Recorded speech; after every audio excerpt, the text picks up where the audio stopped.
Hello and welcome. It's day 2 of the Tour of Beijing, which is the final event in the World Tour series to bring to a close the 2014 cycling season. 17 World Tour teams are over a 5-day race here in Beijing, and all of the areas surrounding Beijing, as we're today, we're up in the north about 75 kilometers away outside of the city itself in the People's Republic of China. I'm Phil Liggett and this is day 2 as we race from where we started from yesterday, in fact, at Chong Li, and down to a new finish which has been hurriedly organised because of weather conditions on the outskirts of Beijing.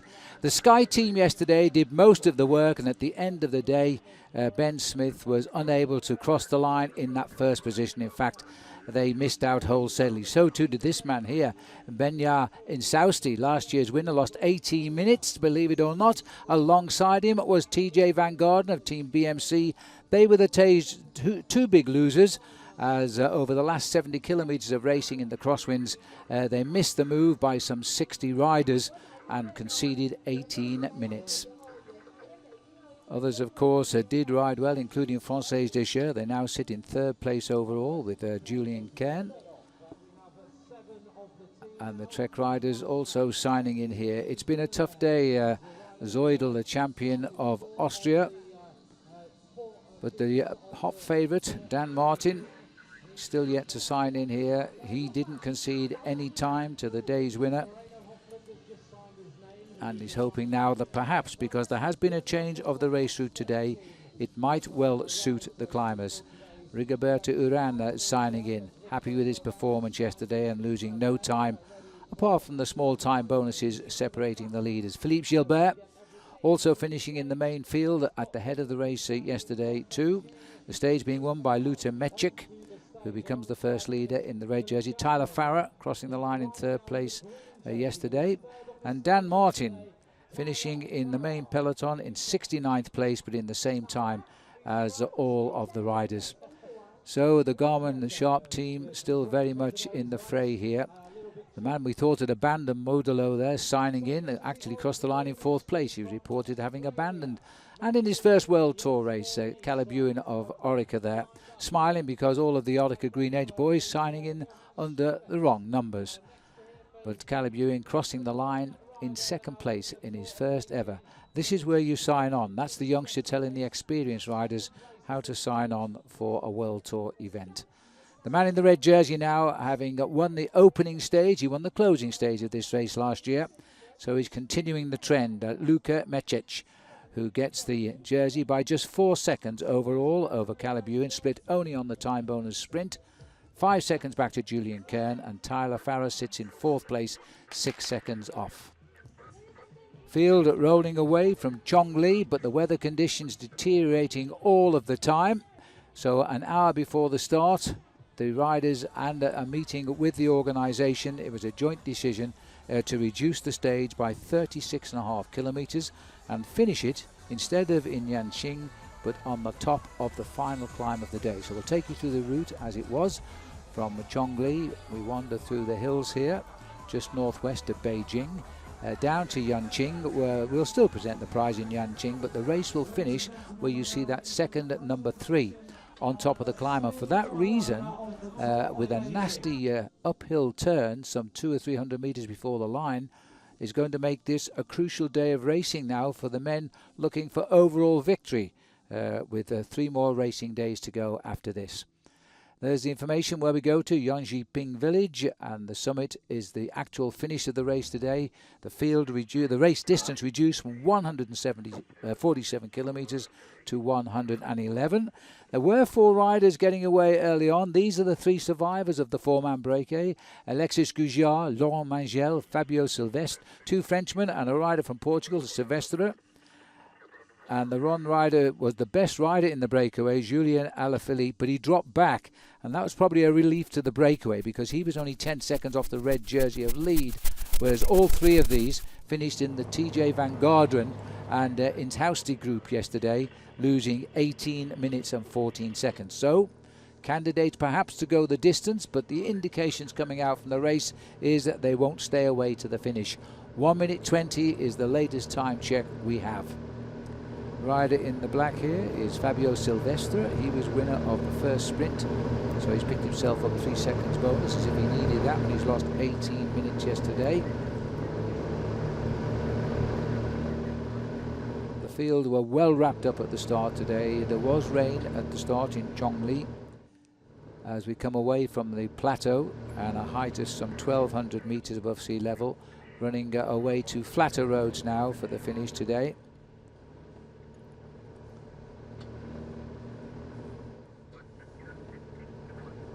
And the riders really being caught out yesterday. Well, 2 riders in particular, TJ Van Garderen and Benja Intausti, last year's winner. It's still a little unclear what happened out there in the hills, but towards the end, when Sky really turned on the screw, racing at high speed, all of them, riders who weren't paying attention at the back of the race were whipped out by the wind and suddenly realized they were not going to catch up because the Sky train was in full flight. And they lost 18 minutes. Daniel Martin was alert as he signed in that today he still will hope that today becomes a serious day for him today, as Martin now has to think that he's got to keep an eye on others likely candidates for final victory in this race. It's a climber's finish now. It's not a long climb, it's only given a 3rd category tag, but it does have slopes of around 8%. And with the finish right on the top, there are seconds to be had for sure today now. Weather is clearing at the moment at the finish line in Yanqing, where they will still present the prizes when the race finishes. The mist is still there. It is expected to leave town hopefully tonight, so the rest of the race will be okay. But the infamous Beijing smog was judged to be a health hazard for the competitors, and so in a meeting of the race referees, the organisers and the riders, the suggestion came out the race ended at just 36.5 kilometres short of the actual finish.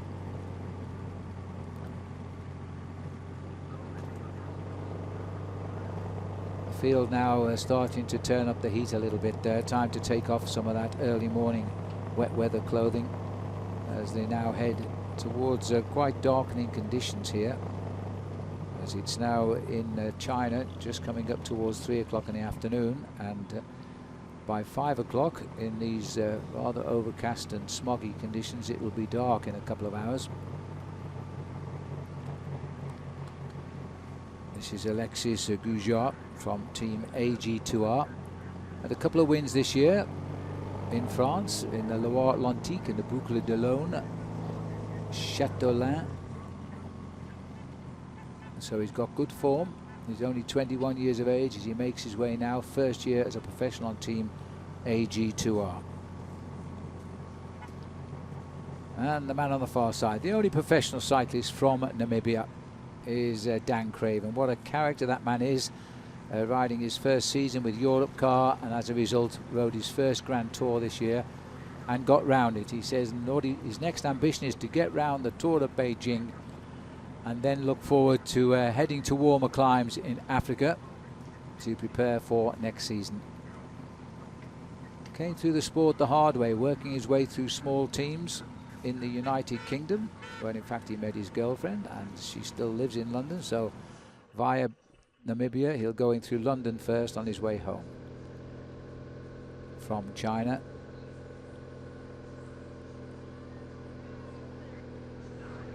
Well, having done the job yesterday by watching what Team Sky did in setting the pace and getting nothing for it by the end of the day, now Giant Shimano, who produced the best finisher in Mechik yesterday, has now got their team on the front. Sky taking second row today, and what should have been a sprinter stage in Yanqing is now likely to be a strongman's climbing finish. Not necessarily a climber. This is the sort of finish that could well suit Philippe Gilbert. Very explosive finish. There's the man who won the race last year and yesterday lost it in the first 2 hours of racing this year, when he lost 18 minutes eventually by the finish. Doesn't look too unhappy, but it looks as though he's been demoted now from team leader to team domestique. He's going back for the drinking bottles for the riders by the look of it here.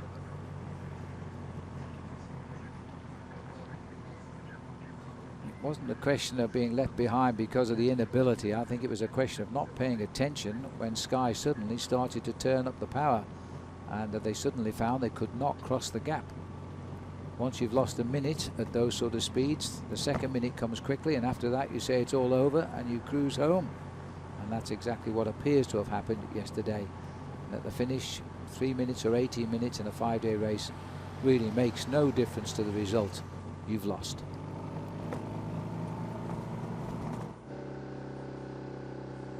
Philippe Gilbert, far side of the boys in red and black, and he is he'll be thinking now today might be a day for him to try for a victory here. Rhodes is on good form. He looks as though he's quite content. There has been concern since the arrival of the riders of the smog here in and around Beijing. This is the 4th Tour of Beijing, and it's never been a problem before, but it does seem to be a little bit more dense than usual, and it stays around for most of the day. Forecast is rising winds could well start to blow it all away from tonight, and the riders will certainly be hoping for that as we go down to some of the hillier stages before we finally finish in the center of Beijing itself on Tuesday. Concentration, 3 riders clear. The 4th rider in the breakaway, Julien Alaphilippe of Quick-Step Pharma, Omega Pharma Quick-Step. Only 10 seconds behind overall. The peloton are not going to let him get much ground, and so he took the decision to fall back from the breakaway and leave the 3 riders who've all lost 18 minutes to just try their luck. Sylvestre, Mongel and Gujard.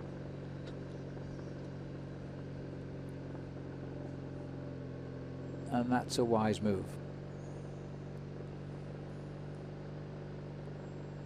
Gilbert concentrating on the far side. A classic winner, a world champion with the flashes on the cuffs of his racing jersey indicating a past world champion of a couple of years ago.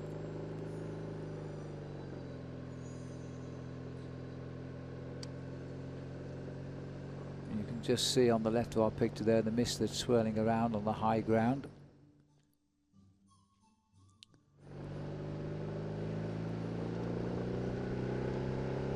Had the first sprint, which was 50 kilometers into the race, won by Fabio Silvestre, Laurent Mongel and Alexis Gujard, and the best of the rest, as it were, Albert Timmer bringing over the peloton for 4th place. At that time they were just on 2 minutes ahead of the field, so they're slowly being reeled in.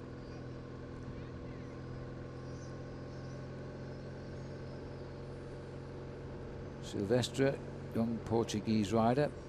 He was the under-23 road race champion of Portugal back in 2011 when he was really young. He's only 24 years of age now, and he's in his first full season as a top pro with a World Tour team, having come through the Leopard Trek squad in 2012 and 2013. He hasn't won yet as a professional, but he is a real promise, and he's a pretty good climber as well.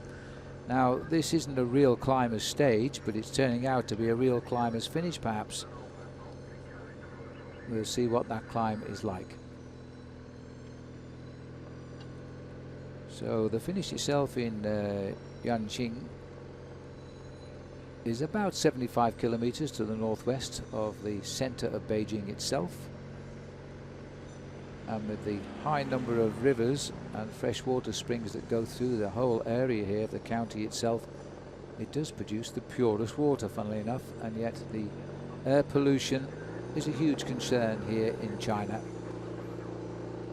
65 seconds, so it's coming down little by little. The serious chase is yet to begin, but when you bring a stage down from 147, which at this level of cycling is already short, to just 111 kilometers, then you expect a quick day out for these riders.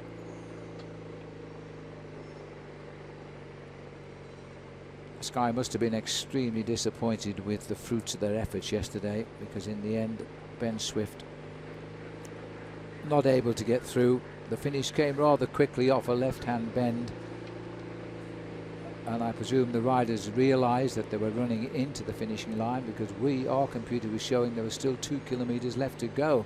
as they lined up for the last 400 meters of the day. Well, he wouldn't be aware of that, of course. Swift himself coming over the line, just creeping into the top 15 finishers. So after a full day of chasing, which did a lot of damage in the bunch, it didn't help Ben Swift's cause. Tosh van der Sande here, wearing the King of the Mountains jersey, won all of the climbs yesterday. And with the breakaway that's on at the moment, it's unlikely now that he'll be surpassed today. They might get up close to him, but only 2 third category climbs, so he should keep his lead, providing he crosses the line, of course, today. He'll be the King of the Mountains going into tomorrow without doing any work at all on the mountains.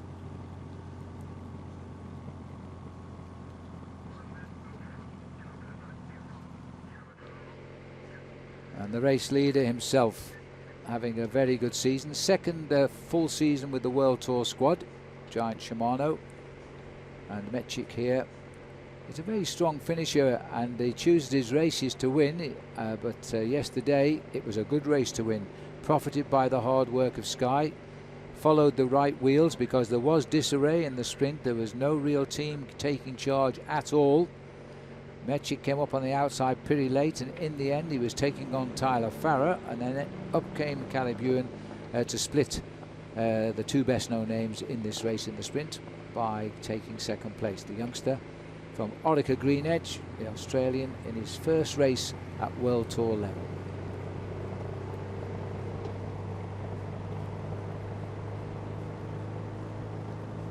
Still very much cat and mouse.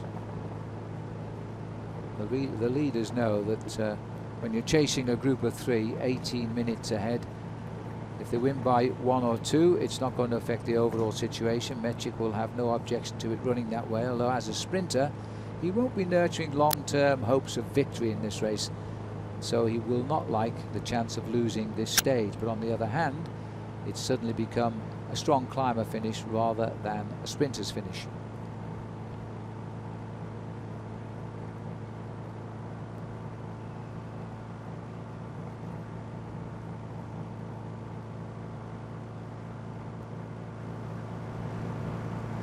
People in downtown Yanqing, although they may not see, the riders will come over the finishing line, the original finishing line, but they will first of all have the official timed finish up on the last mountain, some 36 kilometers out. But the crowd down here are able to watch these pictures on a huge television screen, and they're also being treated to a lot of festive music and of course the Chinese drums.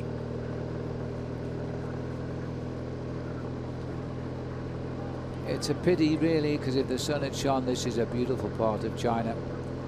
As we wander around here, the mountains are bound just up from the Grand Wall, and we've had the first sprint which came 50 kilometers in. I think we'll be able to show you the overall result of that sprint. There it is, 5 points for Silvestre, 3 for Mongel, 2 for Goujar, and 1 from the peloton for Albert Timmer. Small time bonuses for the first 3, but as I said, once you've lost 18 minutes, 3 seconds doesn't really help too much. At the King of the Mountains, Goujar getting the victory here, and 5 points over Silvestre and Mangel. And King of the Mountains leader just keeping his eye on affairs and holding his lead for sure. Tosh van der Sande getting that. So there's no doubt now that he is going to keep his lead for at least one more day in the King of the Mountains.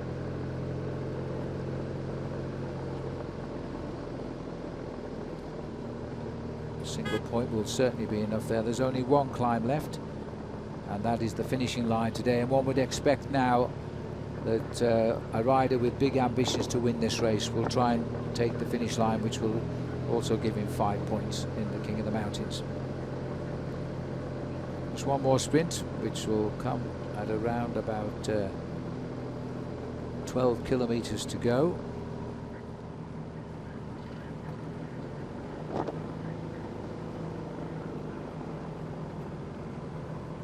Team of Giant Shimano, a little bit of help from Orica Green Edge on the right.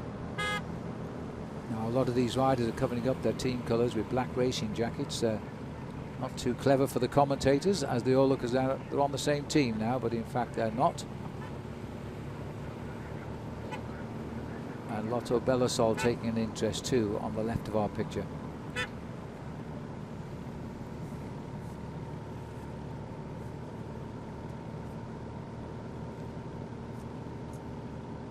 Giant Shimano, not surprisingly, trying to protect the red jersey of Luka Mecic.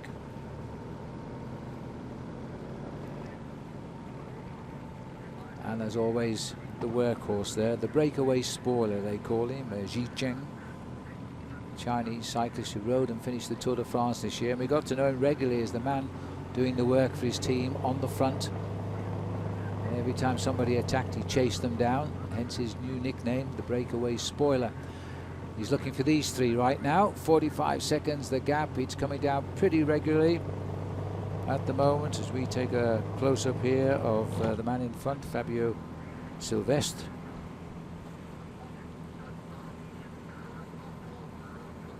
Autumn coming here as we start to look towards the snows, which will be another few weeks away. It's a region which gets a lot of snow, about a metre, and those mountains stay covered for a best part of 3.5 months. So the pack all together.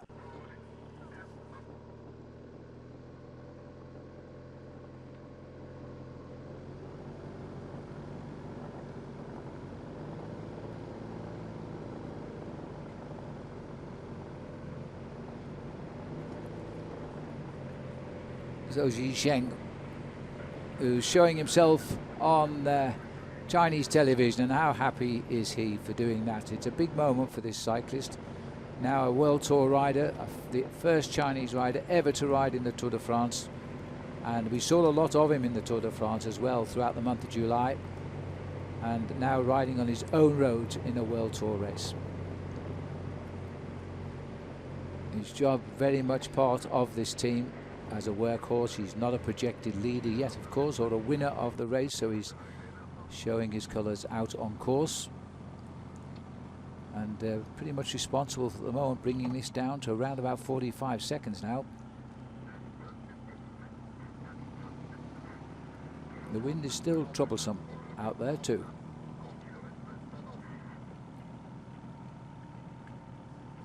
Silvestre, the youngster on the Trek team, 24 years of age, getting his first taste this year of World Tour racing. Just in front of him is Gujart, 2 wins in his first season on the World Tour as well. Most experienced rider in this breakaway is Laurent Mangel of FDJ, but he hasn't won a race, Laurent Mangel, since 2010. When he won a race in France, a stage of a race in France called the Boucle de la Mayenne.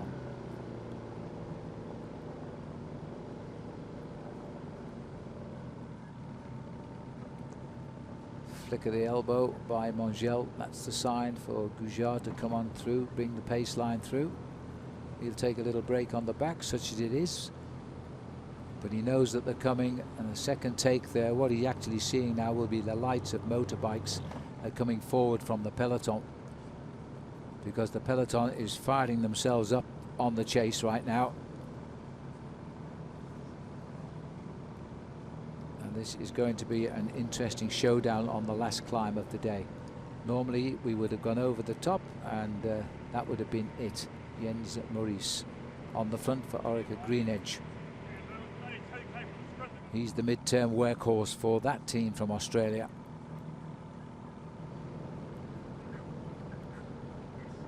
Judging by the effort they're making, I think they're riding into a pretty tough headwind just now, which is probably causing the problems.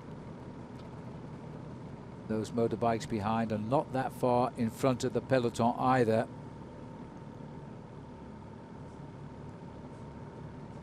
So we've got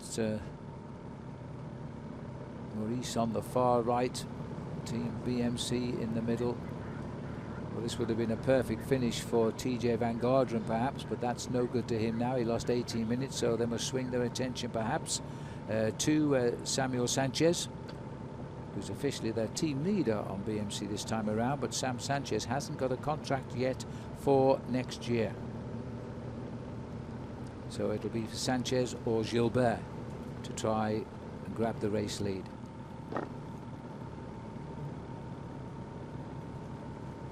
Six seconds for the first rider over the line. There'll have to be a time gap because the main field yesterday placed 10 seconds off the race lead. After all the bonuses out on the course during the day, so if Gilbert wants to be the race leader, he needs to win the stage, and he needs to also finish 4 seconds in front of the main protagonists in the top 6 at the moment.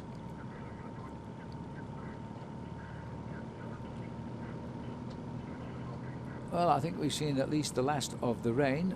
We're still showing a little bit of smog, misty conditions. Many of the Chinese wearing masks so they don't breathe it in, but in all honesty it doesn't appear that bad down in Yanqing at the moment, which is where we're commentating from as they're coming up to the sprint, which will leave them only 12 kilometers left to ride at Shiji village. Again, no real interest, and the little bonuses are going to waste for these 3 riders because they've lost 18 minutes. But on the other hand, for Mechik, it's nice to see the time bonuses go away from the peloton, so he holds all of his advantage going up to the final climb of the day.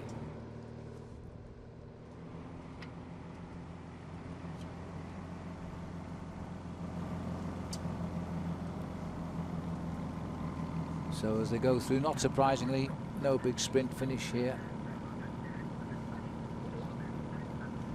as they just continue to work their way through. Silvestre.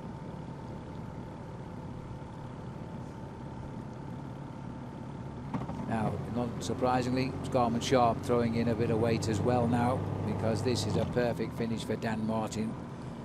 Martin, I think, after the loss of the two of the big names yesterday, TJ Van Garderen and Benya in Southsteep, quite honestly, and they're not that far behind, are they? Because they're coming through that sprint point right now. Dan Martin is going head and shoulders above the rest to try and win this race. He lost the race overall by 10 seconds to Intausti last year, so that was a big result for the Irishman yesterday, to see him get 18 minutes on his main rival.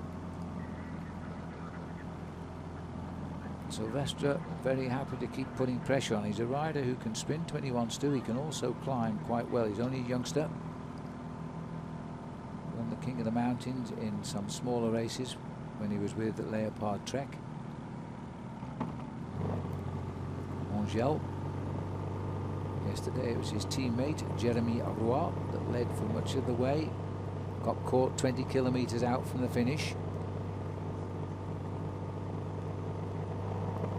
Still showing 45 seconds. I think that might be a little bit over the top right now, because it looks as though they're getting pretty close to pack, and there's plenty of action here. David Lopez is the rider on the left, 147. He is he was 3rd overall last year, trying to keep his powder dry as long as he can, because he looked at 2 days of mountain climbing to try and put himself back in the frame. And in Intausti there, number 1, sat at the back of the pack, and I think that's where he was yesterday when it all went wrong. But watch out here, because there's a bottle I saw on the road, and there's the bottle going in the bush, and he's bouncing back into the road. They are so dangerous, that I don't know what it hit there to bounce so far back, but that is such a dangerous thing to do. When you hit those with your front wheel, they don't actually roll, they throw you off your bike, and I've seen some very, very dangerous crashes hitting bottles on roads like that. We had such an incident in the Tour de France this year.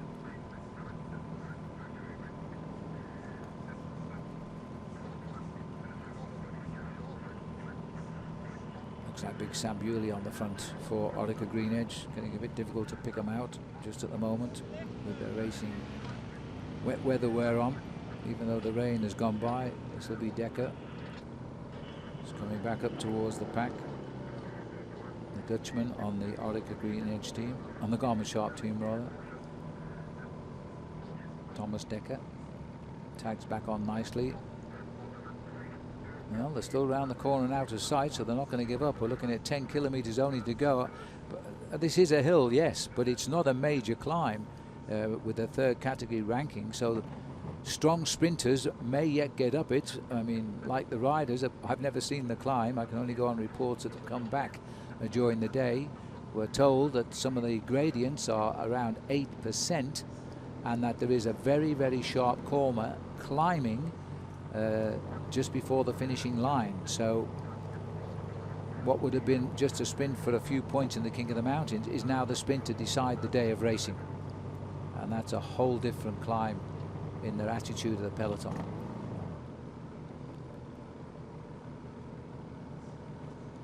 Nine and a half kilometers to go.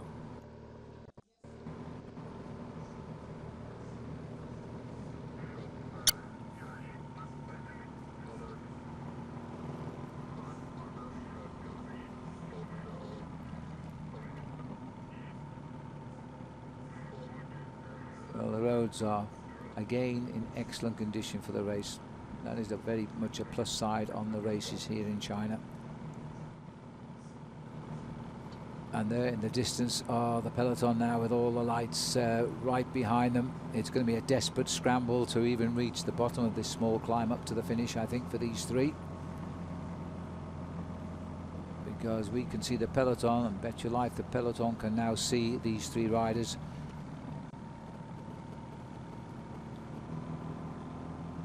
Again, because of the conditions at the start and in the mountains, the helicopters that we use, one isn't flying, which will give us our aerial shots from the camera angle. So we're covering the whole race today for motorcycles. But as long as the pictures stay like this, I think we'll all be happy. Terrific shot there of Fabio Silvestre driving on at the front. Man of style. White leg, black leg, white arm, opposite side, black arm, and the peloton hunting them down. Well, it's not going to last another kilometre, that's for sure. So in the last 5 kilometres of the day, the peloton are going to be a mixture now of teams racing for sprinters because they don't know what the climb is like, and the climbers thinking it might be a chance to gain a few seconds that could eventually lead to victory in this race on Tuesday. There's the red jersey of Mechik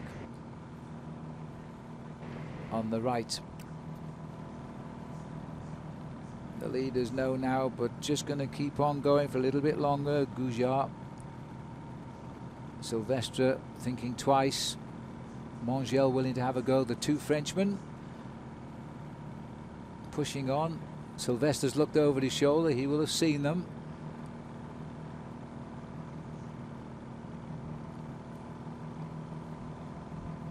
There were 4 from the start again today. Soon after the start, 4 got away. Alaphilippe, the highest placed, was too much of a wanted man, only 10 seconds off the race lead, and he dropped back to the pack, so the chase eased up a little bit once they caught him. These three would have thought they had a chance with a deficit of 18 minutes, but trouble is this has become a race for very much the next leader of this Tour of Beijing, and could well be a leader who is looking long term to final victory. So they've been caught in a different sort of competition today now, with the loss of some 36.5 kilometers off the end of the stage, finishing now on top of the last climb of what would have been the last climb of the day.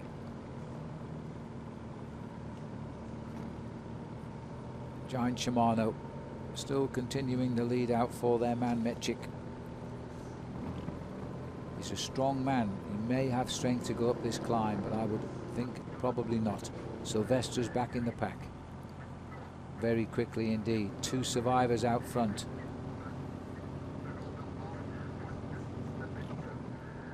Jens Maurice, the big Dutchman there on Orica Green Edge, in 2nd place. Lotto coming up on the outside. Tosh van der Sant, don't forget, leads in the King of the Mountains and will lead at the end of this day. But is he going to have a go too? Because if he wins the stage, he also gets 5 points in that competition.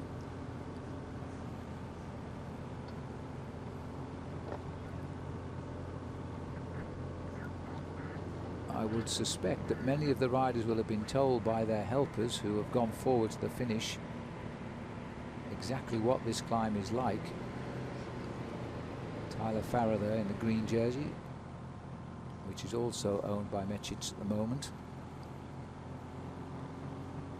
But Farrer is best. The white jersey as best young rider is being worn by Caleb Ewan. The loss there, I think, of Sam Bewley, who's been working on the front, dropping off the back.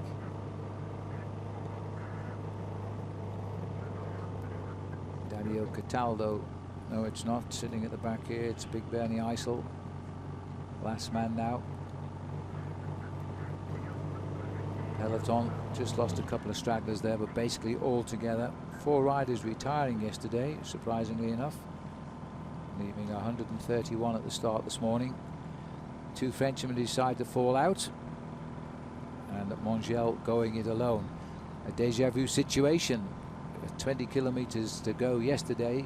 That was where the FDJ rider Jeremy Raw was caught. That won't be the case today.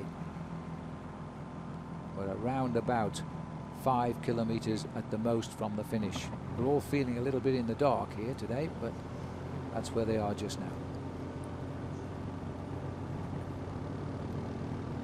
A lot of determined faces there. It's only delaying the inevitable, I think, by Laurent Mangel.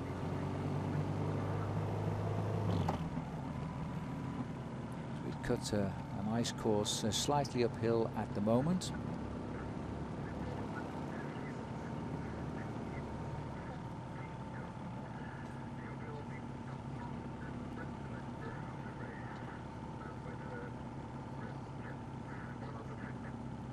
There's a lot of riders back there now repositioning for what is going to be a very uphill explosive finish, with a sharp turn a couple of 100 meters before the line itself.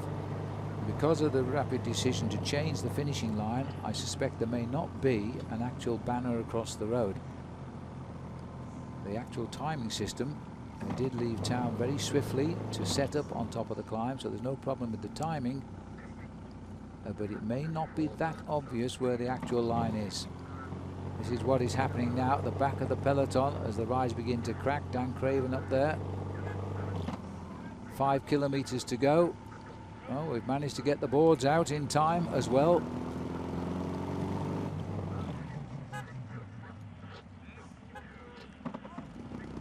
Nobody willing to rush the gap close because other attacks sure to follow. It's the old routine here now.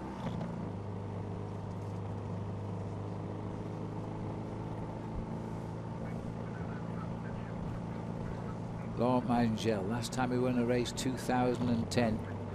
I think he may have to wait a little bit longer. The 33-year-old Frenchman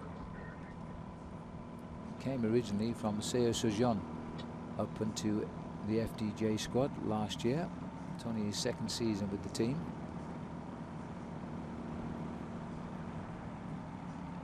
Certainly we've known the presence of this squad over 2 days.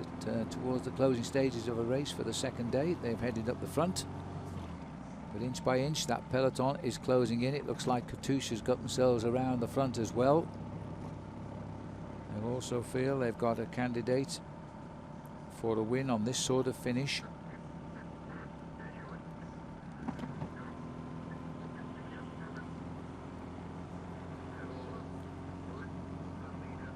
Inside 4. Basically we're on the little stages now which take us up the climb. This is Rogier Selig, who's just been dropped there, the German rider on Team Katusha. It's hurting a few riders at the back of the race, and the finish is now just over 3 kilometers to go. Sky beginning to move up on the right of our picture. This is a finish that could well suit to Edouard Boassenhagen. He won a stage of the Tour de France in a very similar finish to this a few years ago. And that's Boassenhagen, 3rd man in the black on the right. A bit obscured at the moment as they catch the lone leader. Everybody up for the grabs now.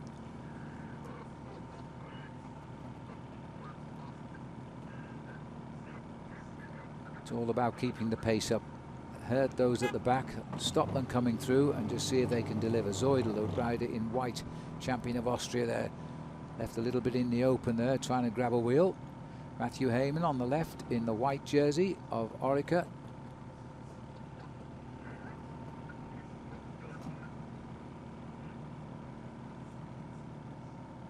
Well, as they keep the pressure on here at the front now. Sky again are trying to take control. Now it was about this stage of the race where they started to lose control yesterday. So this might prove to be a better move, because it's a perfect finish for Edouard Boassenhagen. And perhaps David Lopez, although I think it'll be a bit too flat for Lopez. I don't see Lopez there, but Boassenhagen is poised.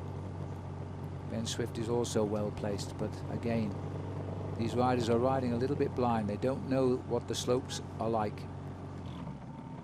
Gilbert moving up into the action as well. He's very much a likely contender. Everybody fighting for the place. Interesting to see the little jersey in white there of Caleb Ewan, the young sprinter, who certainly isn't a climber, but he's fancying his chances as well. They might all be thinking this is a day for the sprinter after all. Adam Hansen is the rider just behind him in the red from Lotto. Sasha Mondolo is also here. So the sprinters still feel they have a chance on this climb.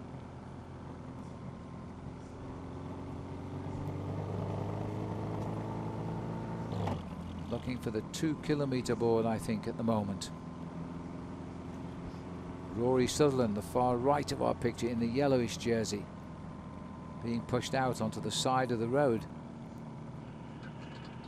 No sign yet of Dan Martin planning an attack, as the back of the field now is shredding under the impetus of the hard riding at the front. And a big move now by Tinkoff Saxo, and that is going to cause a little bit of a problem for the rest of the race if they don't. They're going to have to react to this as the finishing line approaches.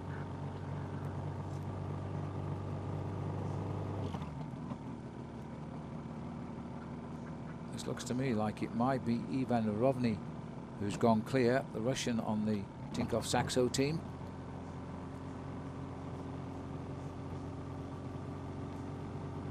And that's really altered the tactics behind now, because instead of making the pace, they're going to have to start to chase.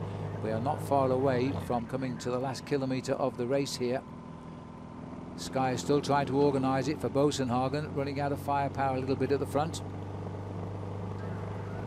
Zoidl is also there. Ricardo Zoidl, the Austrian champion for Trek, tucked in nicely as well. This is the official start of the climb, which brings us up to the line. And it's now 1 kilometre to the finish. And the pace up here has been so quick that peloton has shredded on this climb. It's still Boassenhagen in second place as they come up. And it's proved a little bit too quick. I think Caleb Ewan's been forced back down the line now. The red jersey of Mechik also not evident at the front.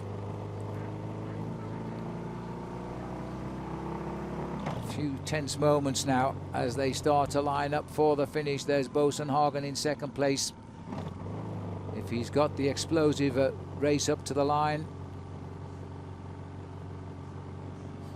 I think Caleb Ewan actually is still there, and there he is, tucked out to the right of our picture. Gilbert gritting his teeth, fourth man down here. Little rush of Amiga Farmer quick here. Dan Martin's on the left at 500 metres in the light blue. Martin knows that this should be a finish for the likes of him, and there's a small bonus at the top to keep him well up at the overall. 400 metres to go. There is a sharp turn, 200 metres out from the line. It's an awful big effort to try and keep Boassenhagen in with a position, and that's the effort over now. Now they've got to start making the move towards the line. Rigoberto Urán trying to box in on the right of our picture as well.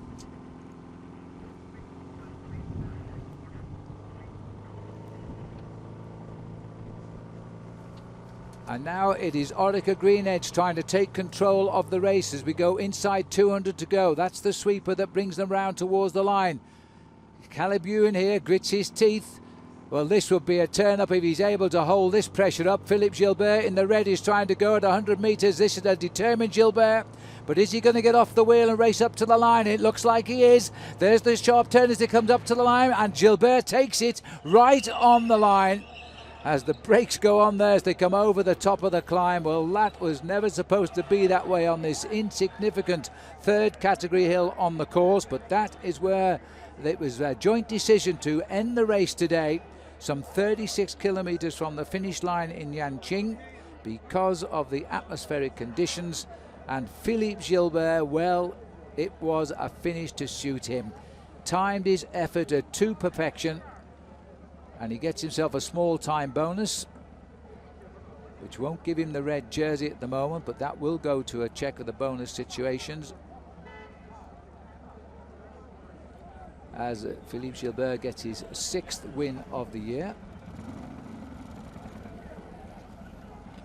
And the riders themselves, they really did tackle up that. A lot of riders did lose time on that climb. But we will need the organisation to work out the places to calculate who has got the lead there. Gilbert was 9 seconds down overnight. He gets 6 seconds now. He took a second time bonus yesterday, and I did say at the time, you never know how valuable that 1 second will be for Philippe Gilbert. Well, it's put him, he had to make up 9 seconds. He's made up 6 in the sprint. There'll be no time gap over the field, I don't think. So he now sits certainly in second or third position. As the riders here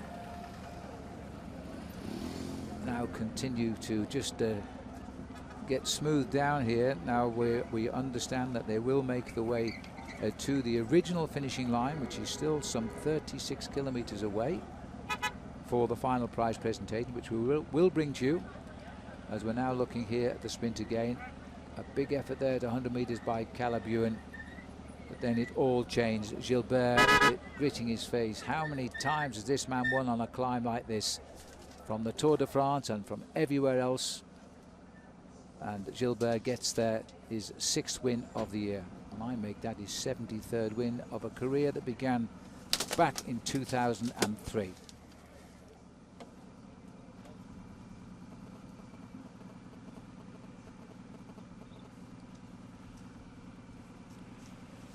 So they're just going to have a change of clothes before they continue on.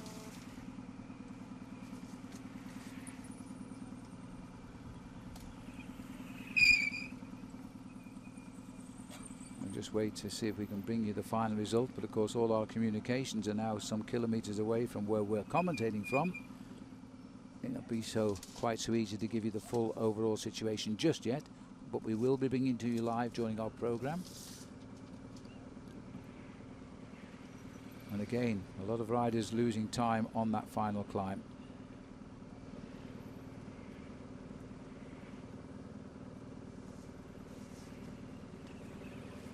Française des Jeux had their day again today, but in the end, nothing to show for the big effort and long breakaways that they have made.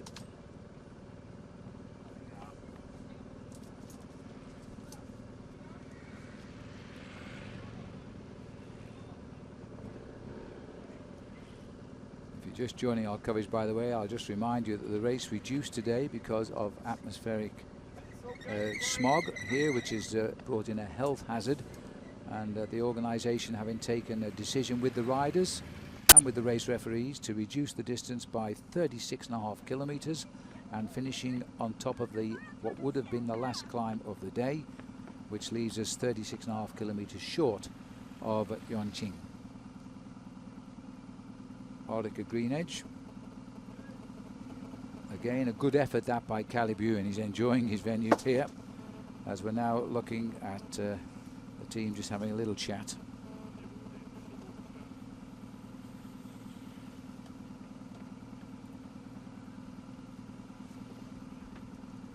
Well, 2 days for Calabuin, and 2 days he's had a run at the finishing line. This time the uphill proving just a bit too tough for the sprinter, and a perfect finish for Philippe Gilbert.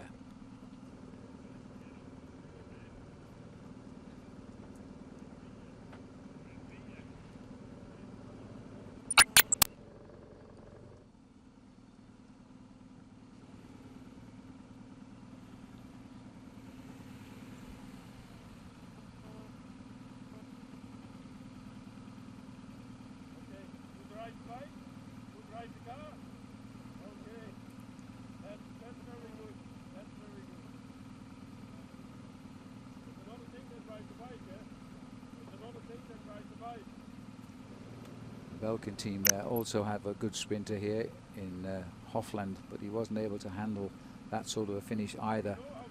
The sprinters will be unhappy with that finish today, because it was a sprinter's delight with a perfectly straight final kilometre at the original finish in Yanqing. But instead they had to have a very strong man's uphill finish.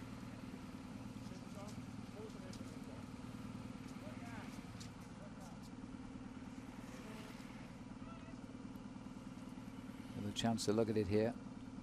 Calibuin gritting his teeth, but having hit the front far too soon. Modelot just behind him, and Gilbert, you see the determination on his face. He was waiting for the last 100 meters to run to the line.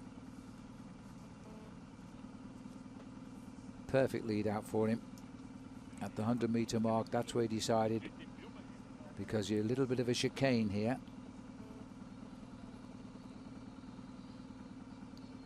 And that looks like Jacques van Rensburg, Janse van Rensburg rather, who's gone close to taking him on the line as well there. But Gilbert, a perfect finish for him.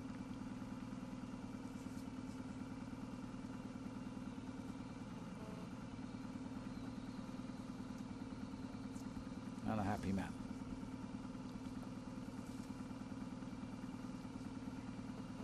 Well, Gilbert, one of the riders who is involved in discussion with the organisation, who are putting it to the riders that perhaps for health reasons they should stop short. It's one of the actual riders in the race, of course, one of the doyen of the peloton, if you like. So he gets his 6th win of the year. He only won 2 races last year, by the way, Gilbert. So why we just let the riders get themselves organised here to get down to Yanqing, where they will ride across the finishing line as far as we understand, but the race is done for the day. We will be presenting prizes and have the protocol on air. But before, while we bridge 36 kilometres, we're going to show you the highlights of yesterday's race, which took us on 167 kilometres to open this year's 4th, and sad to say, final edition of the World Tour event, Tour of Beijing. And then we'll come back with the prize presentation down in the city of Yanqing. This event taking part right out on the North China Plains yesterday, and on the rim of the Inner Mongolia Straits. And it all began yesterday. The total distance, 167 kilometres. We climbed right out onto these very open grounds, home to 1,000 turbines, I believe. And we're only seeing a handful of them at the moment. And the rides themselves all day, the race was animated by a breakaway of 3 riders. And this is the route they faced. The same start town as today, Chong Li, a different circuit, and starting with hills for the first 100 kilometres of the race. And then the last 50 towards 60 kilometres basically losing height all of the time as you went down to the finish in Jean-Jacques.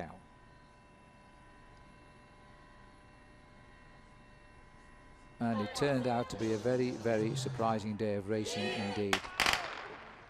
The gun went off at 10 minutes past 12 in what was glorious sunshine. Today we started in the rain down the same place in Chong Li.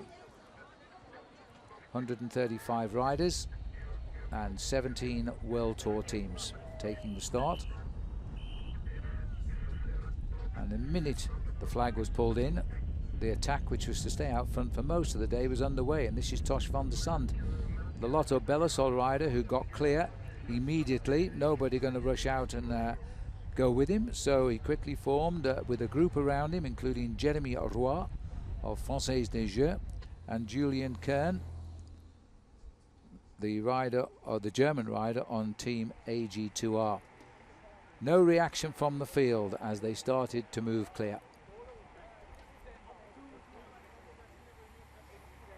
And slowly but surely the time gap was beginning to grow. At one stage they had a maximum lead of 8¼ minutes, and all of them working well together. The first sprint was taken by Julian Kern, who is the rider in the colours of AG2R, that chocolate white blue colour. Tosh van der Sande was second there, and they took small time bonuses, and Jeremy Roy obviously was third with the second. And then out on the climbs, it was Tosh van der Sande building quite a lead in the King of the Mountains competition. By the end of this day, he would win all 3 climbs, which gave him the overall lead in the King of the Mountains for today. And today he's also scored an extra point, so he will keep that lead tonight in the King of the Mountains. And then the Sky team, all 8 of them, really took control of the peloton. And by riding at such a consistently high speed, and I'm not sure whether they knew it or not, but they split off a huge number of riders and caught out of the back 2 of the big names, TJ Van Garderen of Team BMC, the American, and also last year's champion, Benya Inchausti. And those 2 guys were set to lose a massive 18 minutes by the end of this day. Most unusual tactic indeed. And I don't think that was the plan of Team Sky. They were trying to take control of this race in the hope that they could carry Ben Swift to the victory into the last 50 kilometres of the day. And it was the time for Tosh van der Sande to say goodbye to the leading 2. All the hills that mattered were behind him. He had an unassailable lead for a moment in the King of the Mountains, so a wise man should drop back and save what energy you have left for the rest of this race. So he fell away, leaving just the 2 riders in the front here, Julian Kern, a German, and a Frenchman, Jeremy Roy. Roy himself the most experienced in the group, ridden and finished 7 Tours of France. Gap was already coming down. It was only just over 2¼ minutes at this point. We were on more or less the high spots of the day, very exposed roads, a troublesome wind, and Team Sky were causing more trouble than the wind too, because the pace they were keeping up was pulling by kilometre after kilometre, huge gaps over the dropped stars in the way of TJ Van Garderen and Intausti. Last sprint of the day with 43 kilometres left to ride. And Jeremy Roy looked as though he was going to allow Kern to take it. Decided to take 3 seconds, but that wasn't the plan. The plan was to keep going, because he'd sensed now that Julian Kern was getting too tired. So Kern saw the attack, could do nothing about it, and that left only 1 rider now of the original 3 to try and go it alone. But you know, with 43 kilometres to go and the gap just under 2 minutes, that was a tall ask of Jeremy Roy. You see the strong wind there coming across from the left shoulder, so it was cross to tail as they were making their way down towards the finish.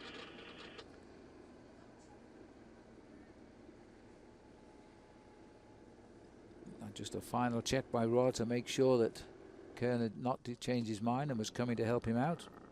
Then Philippe Gilbert decided to go clear, and this was going to prove to be a little bit of a time game, because he wasn't far away from that sprint point for 3rd place. Kern was still in front at this moment in time. So Philippe Gilbert would take 1 second. I said at the time, as this race was only won by 10 seconds last year, might be a vital second. Well, today, with him winning the stage moments ago, it does look as though it might help him move up into the top 3 at least tonight. We're waiting for confirmation of the times given to the riders today. No challenge from behind, and one had to get the feeling this was a planned move by Gilbert, seeing the chance for a second, because he wasn't going to break away and expect to stay clear for the next 43 kilometres, surely. All gently downhill, peloton can make good time, and the finish very, very flat indeed for the sprinters, although many of the sprinters were left behind by now. So Sky reorganised. The only odd man out there in that lime green jersey was Cameron Worth, the ex-Olympic rower on the Cannondale squad. Steven van Kruijs. Oh, this is Moreno Hofland rather in the pack, who is still there and hoping for a crack at the sprint finish.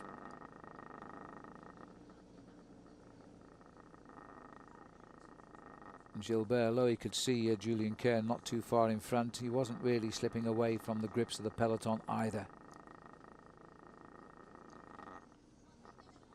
But he has come here with very good form. 2 weeks ago at the World Road Race Championship in Ponferrada in Spain, he rode very well in the finale of that race. Tried to help his teammate Greg van Avermaet win, and in the end he crossed the line in 12th place in the front group, behind the lone winner on that occasion, Michel Kwiatkowski, first Polish rider to win the world title. 2 minutes 5. And in fact, Jeremy Roy at this point, with 32 kilometers to go, had moved ahead by about 15 seconds. Actually increased his lead. 2 silver medals in the French Time Trial Championship, and now putting that discipline to good effect here. Bosenhagen on the front for Team Sky. Cameron Worth in second place. Running away from the plains now, down towards the finish.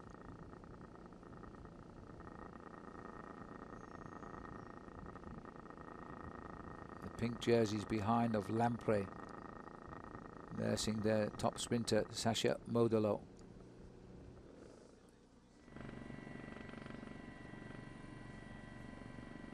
Sky were hoping that they were taking Ben Swift, the last rider of their string, towards the finish. And with the sprint finish of Ben Swift, every reason to think he will be able to clean up down at the finishing line. Running in towards the town with still 22 kilometers to go. It was beginning to look like the catch would happen at around 20 kilometers. The peloton were absolutely flying. But there was only 70 riders there from the 135 that had set off. The rest were now running over 14 minutes behind, including last year's overall winner, Benya Intausti.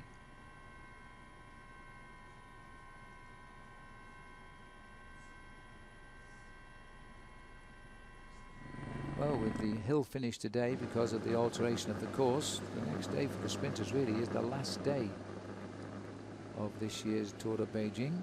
So this is one they certainly wanted to make count yesterday. Jeremy Roy knew that with 22 kilometers to go, it was not going to happen. Once he saw the vehicles going past him, then he knew the gap was probably down to around about 35, 40 seconds, 36 on the screen.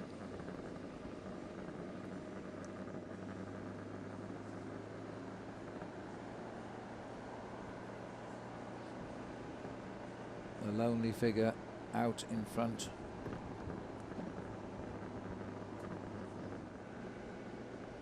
Riding to the inevitable catch, but nonetheless still living a little bit in hope. He's a rider who calculates his attacks and very often gets results throughout his career. He's won just a handful of races, but there have been good wins. He's kept on the team because he's such a great tactician and very strong in support.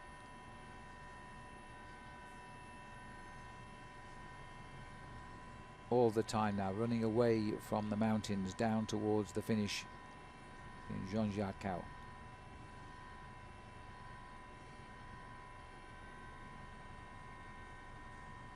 Peloton now at this moment hitting speeds between 55, 60 kilometers an hour. They'd had a slow start to the day, but they'd certainly altered that over the last hour and a half. Almost in sight of the leader now at 24 seconds.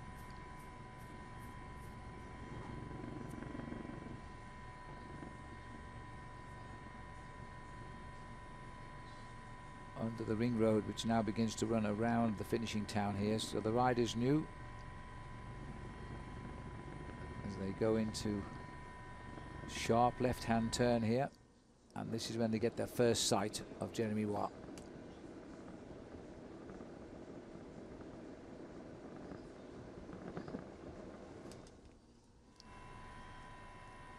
So the reliable, very solid Frenchman, 8 wins to his credit. Hasn't in fact won a race since August 2013, and that was a small race called Dun-du-Palestel in France.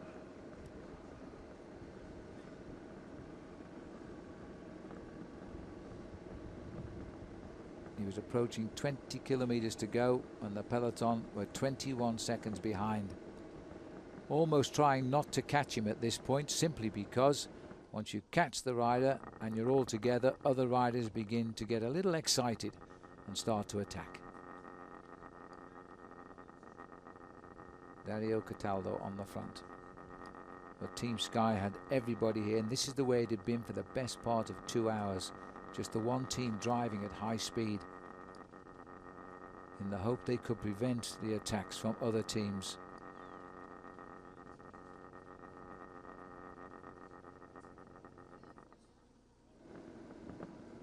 Still unwilling to succumb to the chase. Just shows you how massively strong the 31-year-old rider is.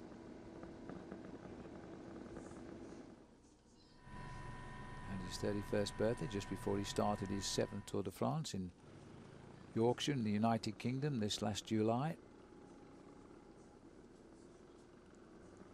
And at almost exactly 20 kilometers from the finish, the peloton were actually trying still not to actually catch him. Look at that. Lotto Belisol decided to move up on the outside, perhaps preparing an attack from Adam Hansen, the expert in the late kilometres from Queensland in Australia.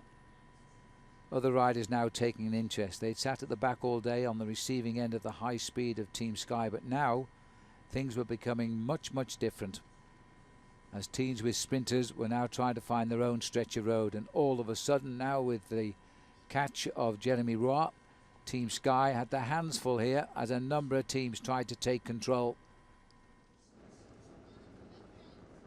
Giant Shimano trying desperately to sort this one out for Meček.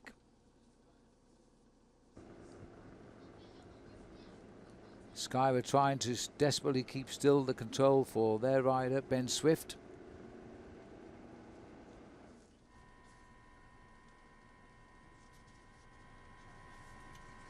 And as they started to run down towards the finish at super high speed, now everybody wanted a slice of the action. Sky, though, fought them off with some terrific pieces of acceleration when they got the chance to push all the teams back behind them. But the teams were having none of this now. Omega Pharma Quick-Step, they thought they had a chance with their sprinter, Nicholas Mace. Lamprey thought that they could deliver Sasha Modolo to the finish. Garmin were hoping they could produce a good result from Tyler Farrar in his final race this week with the team. And of course, Orica Greenedge were looking to their new youngster, Caleb Ewan, to deliver. And not least, Giant Shimano with Meček. Pace now pushing up all of the time, 55, 60 kilometers an hour as they're gently rolling towards the finishing line. Sharp left-hand corner. This is the reverse turn here as they go under themselves to head back down towards the finish at 3 kilometers out. And after that last corner, it's a straight sprint of 350 meters, so the crucial to be near the front on the final bend.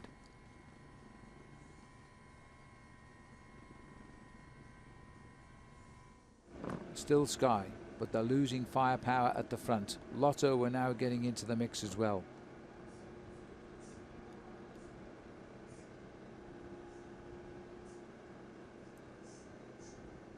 Counterattacks going all over the wide roads here. Perfect for racing. Very difficult to control a peloton though on such a 4 or 5 lane highway like this. Well, Movistar at the front, but not too sure why. They hadn't got a sprinter left, already retiring. Giovanni Visconti out of the race today on this first day. So too Stephen Cummins with tendonitis for Team BMC. 4 riders in all dropping out on this opening stage of the race. At 2 kilometers, Sky was still controlling affairs, but now we're getting an interruption from the white jersey of Orica Greenedge.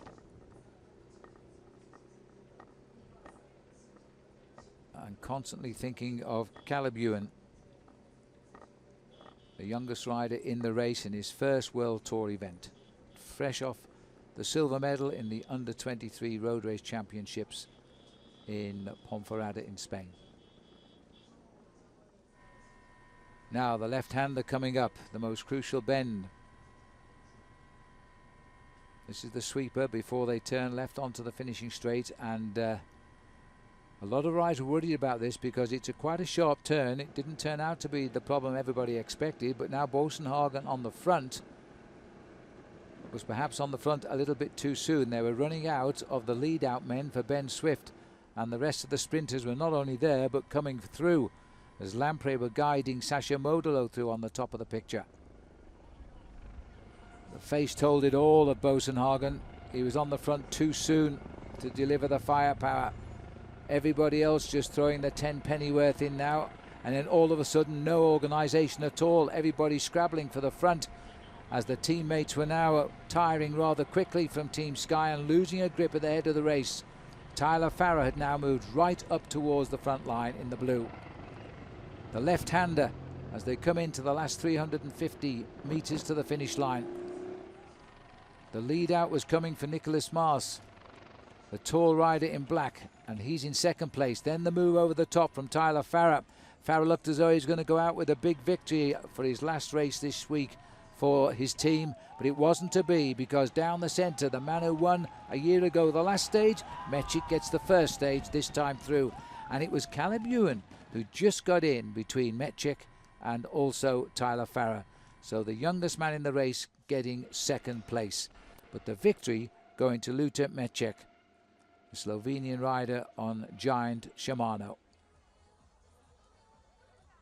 Continuing the trend he started on the last stage of the race at the Bird's Nest in Beijing, where indeed we go again at the end of the race this week. The race finishes on Tuesday, by the way, which is unusual for a World Tour race. There's the sprint again, and all of the hard work of Sky, and they were not in evidence when it really mattered. There was too many sprinters, the sleepers, waiting for the finish. Mechik, Ewan, Tyler Farrar, Sasha Modolo in fourth. Fifth place, Nicholas Maas, and Moreno Hofland taking sixth, I think, just near his camera there.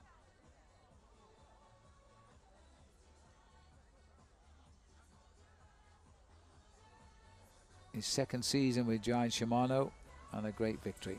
And a red jersey awaited as the first leader of this tour. He also would lead the race in the points competition as well. Maximum points for the sprint finish. Van der Sande would be the leader in the King of the Mountains.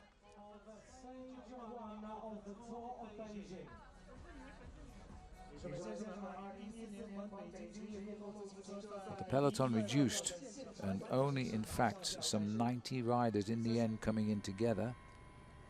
Quite a few got back, but from 95th onwards, those riders were 18 minutes behind, including two big names.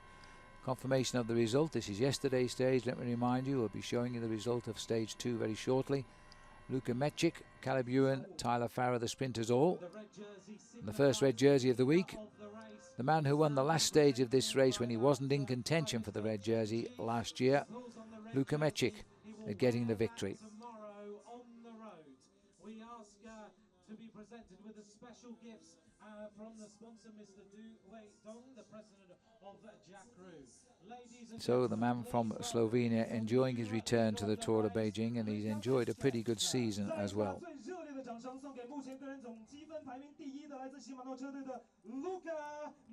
Sixth win of the year. It all began back in March with the Handsome Classic. So we're now looking what we were showing you there was yesterday's stage, because we're waiting for the riders to arrive here at the second day finishing line. If you've been watching our program throughout, you will now know that the race today, because of the smog in the area, which is quite a high reading, the riders, the officials and the race referees decided that they would reduce the stage today by 36.5 kilometers and finish out in the mountains, which we've done. The stage has been won by Philippe Gilbert from quite a large group, and I think we can go out on course now and see the entourage making their way from the finish line out on course into what should have been the finishing line here in Yanqing. We're still going to have the prize presentation here, and I don't think it's possible for Gilbert to be the next red jersey, but we need to know, and I'm pretty sure that Mechik will still retain his race lead that he won yesterday. The story of the day is the breakaway from 3 riders getting clear. There were 4 of them. One was dropped, Alaphilippe, earlier on, leaving 3 riders out front for most of the day. The finish now, a Dan Martin special, or was it to be a Philippe Gilbert special? Both of those riders shooted to the short uphill finish to the line. The breakaway were taking all of the prizes along the route, but as they were coming down towards the end, with just 11 kilometers to go, the last sprint was taken there by Silvestre, and a small time bonus for him.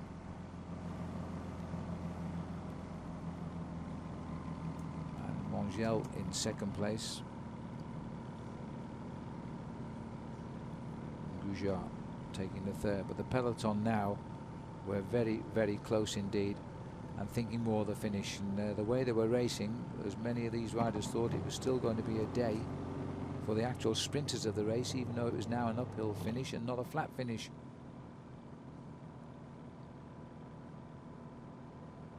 By the same token, with the race finished now only 3 days away, the riders with ambition for final victory know that the next 2 days will decide the winner, because the last day very much flat, and no time to be gained on the flat roads of the center of the city of Beijing for sure.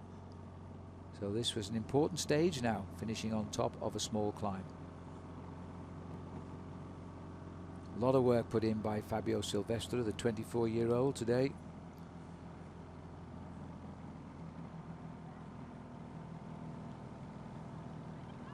And the old hand, I hope he forgives me for calling him that, Laurent Mangel. 4 years since he won a race, but he's a very strong rider on FDJ. Doing a lot of the work here. But once the slope started up towards the finish, the peloton were beginning to be shredded at the back, riders losing ground under the increased pressure.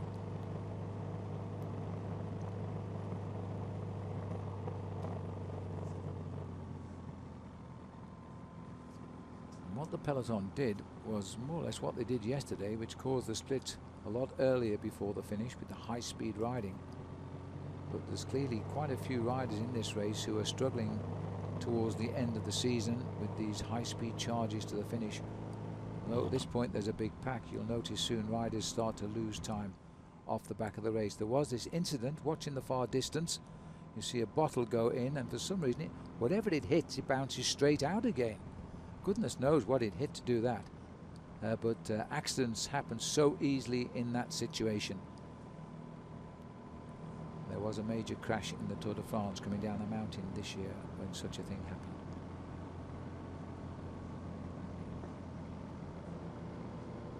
Long steady climb, but not officially the start of the last climb. This would have been, had we gone the full distance, just a third category climb, leaving some 36 kilometers rather still to go. But this is where the decision was taken in conjunction with the riders and race officials to have the finish today, so they were all aware of the finishing position, swinging from sprinter to a man that might be looking for victory in a couple of days' time on Tuesday. Thomas Dekker coming to the back there from Garmin Sharp. All the riders well wrapped up, because there was rain at the start in Chong Li, which is the same start town as yesterday when the sun was shining. Steadily uphill now, although the pressure was still on here, but the gap just 33 seconds, and we're only just around the corner before the peloton is also around that corner. Grim determination, counting down now, inside 10 kilometers to go. The team of the race leader, Luka Mecic, who was never really evident all day in his red jersey, but they were still making the pace at the front.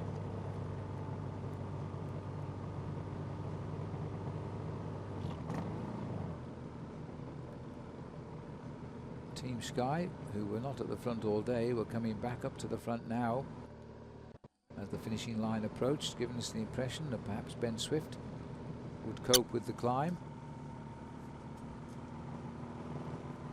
field itself beginning to thin out. 131 riders started the day. 4 riders retired on stage 1.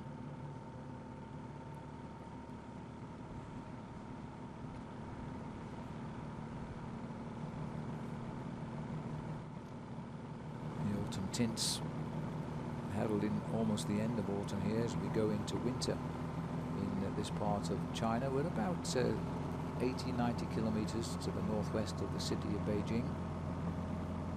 Once you leave the confines of Beijing, the scenery and the roads around here, I think they were made for cycling. Quite frankly, it's a beautiful area.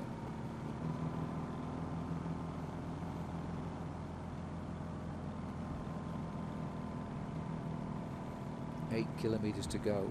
Everybody was chasing down these riders now and getting closer by the minute.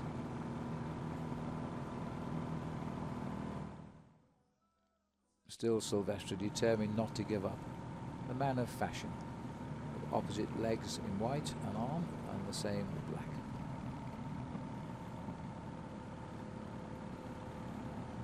Approaching 5 kilometers, the peloton were all lining up behind, but again, remembering what happened yesterday when they picked up Jeremy Roy, they don't want to actually finish these 3 off till they're much closer to the finish because of the counterattacks which will follow.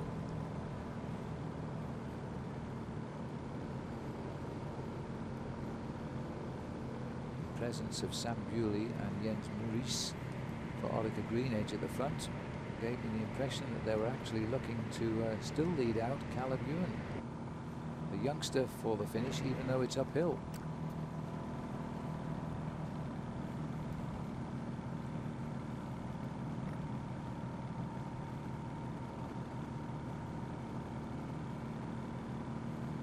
Then all of a sudden a little bit of a rise too far for Silvestre, who'd won both of the sprint points out on course. Sitting up the 24-year-old, ready to fall back. First year on the World Tour team, Trek, having had 2 years on the nursery squad Leopard Trek.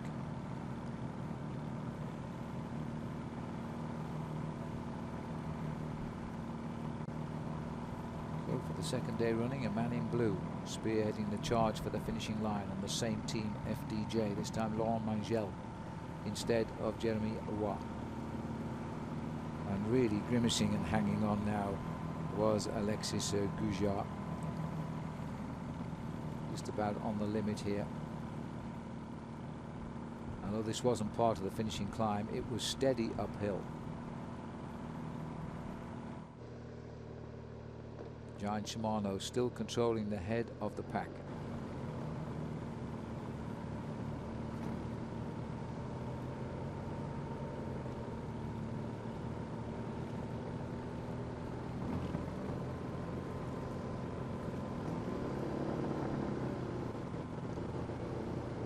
Picking up of Silvestre, and at the same time they could see the other 2 as well.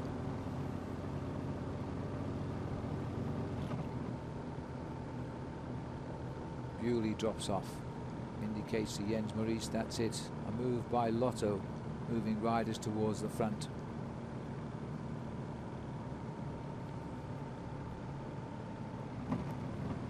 Green jersey of Tyler Farrar, the sprinter, just peeping into our picture on the left, as he also still feeling. The riders, of course, would not have seen what was being just a normal 3rd category climb. He raced over the top and continued to the finish. Now it was a crucial part of the race, and the sprinters still believing they could handle this. Tyler Farrar in green here. She continues.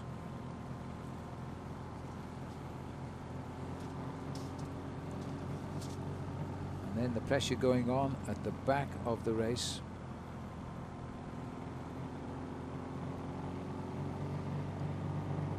Number of riders being dropped off the back there.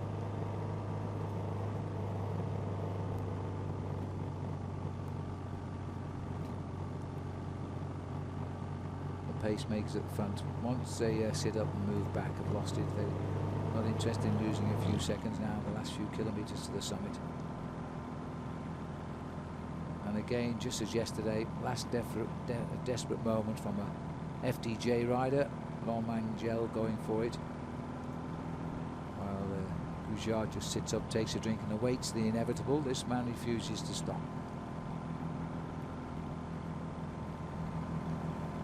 Well, all or nothing. Kilometres, not that far to go, but in reality it's an eternity.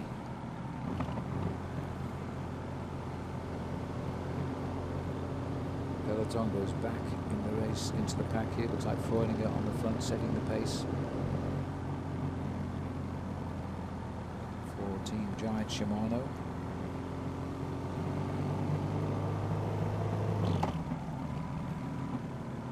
Still not part of the official climb, but the road continues to ascend. Jens Muri's taking control for Orica Green Edge now.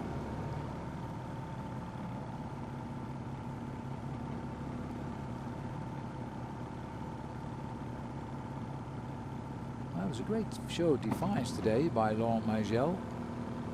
He continued to race up towards the finish.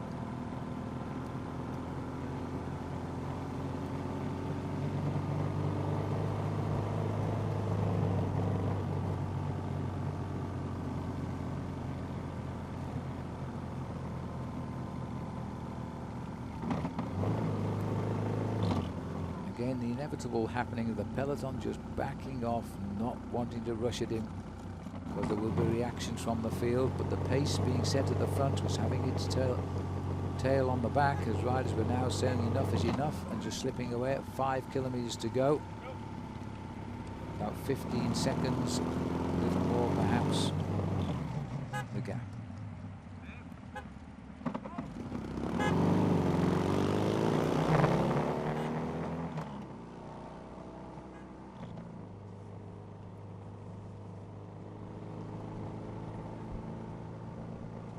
Just not closing the gap now, just letting him go, waiting for somebody else to take up the run from behind.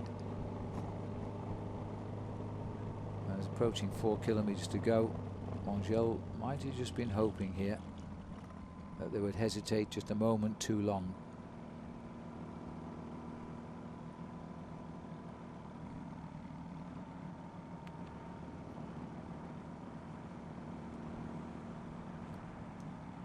Laurent Magel now about to succumb to the peloton as the ramp continues upwards. New riders start to get control at the front. Team Katusha, the Russian squad, moving their men onto the front. You can see in the distance there how many riders have fallen away from the back of the peloton already.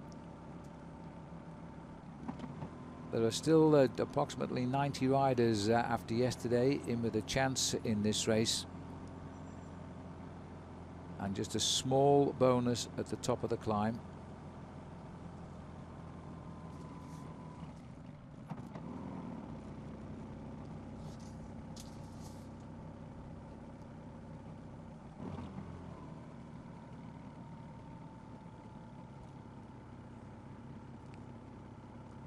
But this is just about the end now, as they fan out across the road. Giant Shimano, Trek, Orica Green Edge in the white, and now the intrusion of Dan Martin's Garmin Sharp team in the light blue, taking second rank. The catch is made.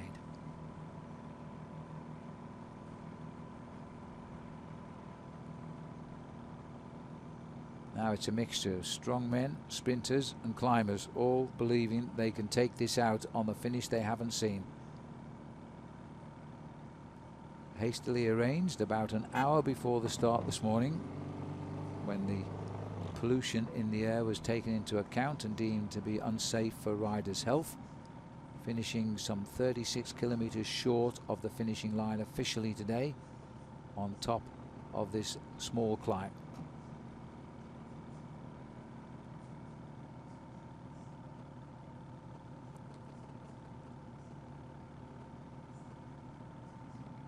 Still Team Sprinters trying to get in, but it looked to me now as though Team Sky was setting this up for third place rider in our picture there, Edvald Bosenhagen.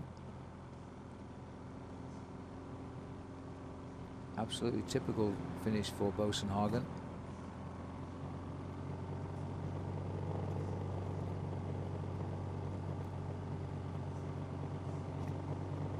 Big figure in red there of Adam Hansen on the right of our picture, who has ridden the last 10 Grand Tours. That's the 3 big tours of Italy, France and Spain.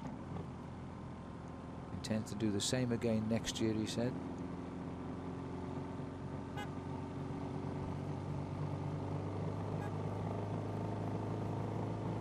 Rigoberto Urán trying to move up on the left of our picture. You can see him though, he's gone out of our sight at the moment with the long hair. Still Bosenhagen waiting till the last moment to make a move.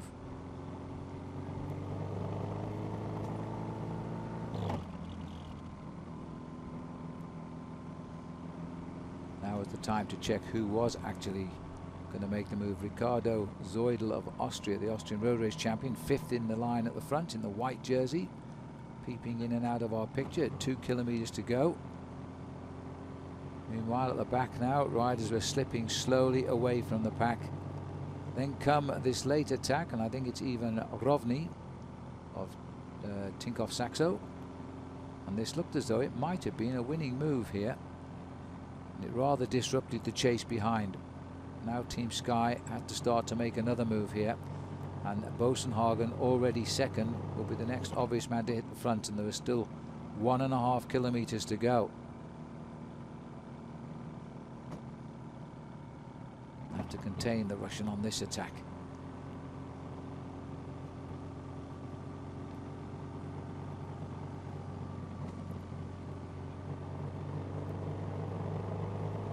Nobody helping Team Sky. Lamprey trying to get in the pink. Modelo still in the mix there. Philippe Gilbert has taken very close order now at 6 down. This is the official start of the climb. It's not long at all. There's the 1 kilometer to the summit, and they've got to close it down now. So a huge effort required, and Team Sky still trying to steer Bosenhagen to the finish.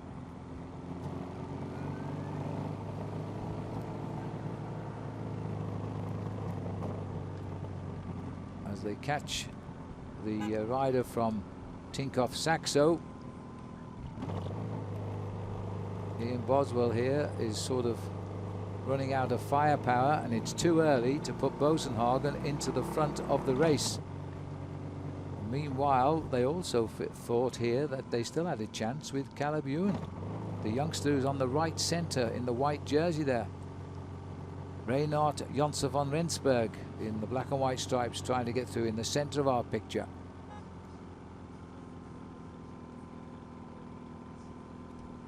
Belkin smelling a chance of a victory in the lime green, and Dan Martin also moving right into the picture here in that blue jersey, picking himself a good wheel to follow. This is the final pressure of 400 meters, but this was not a straight climb. This had a few snicks in it, the last one coming in the 100 meters before the line. And the gradient itself fairly steep at this point, between 9 and 10%, rather blunting the sprinter's legs. Gilbert on the left of our picture with those white glasses on, red and black, waiting for the last minute. Caleb Ewan gritting his teeth here as he starts to come to the front, but at 150 meters to go, too far from the line. Gilbert was still dodging in the shadows in the BMC colours of red and black. An absolute specialist at this sort of a finish. He once won an uphill sprint on the opening day of the Tour de France on a climb called the Climb of the Larks. And this was an easy finish for him in the end, just getting ahead. We're still waiting for absolute confirmation, but it looked like that was Reinhard Jonsson von Rensburg, the South African rider, in second place. But Gilbert getting a 10-second bonus there, and the probability is tonight he will lead this race by 1 second. It just depends how the time bonuses are fanned out. We're now waiting for confirmation of that situation. This was the finish, some 36 kilometers away from where I'm commentating from. I can tell you there's a huge crowd at the finishing line where the race should have come to, waiting to see the arrival of the riders. They've come away from the mountain now, and they will ride across the finishing line here in neutralized formation. But this is the result of stage 2 of the Tour of Beijing, and Philippe Gilbert of Belgium is looking forward to a red jersey. I think by a single second tonight, but we'll have to wait for confirmation of that. Because when the timekeepers were told that it was being moved, they had to actually go up to the mountains.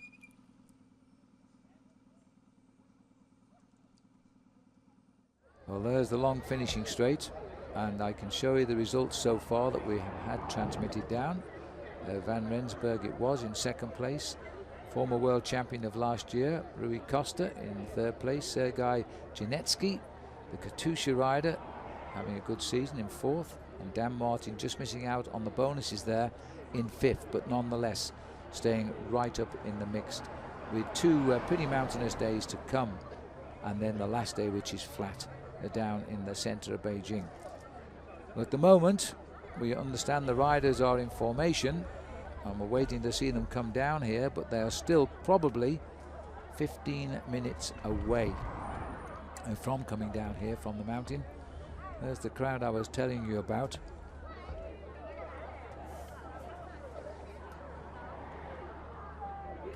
And they must be a little bit bemused about what is actually happening here. They've come to watch a finish of a bicycle race and they've seen nothing.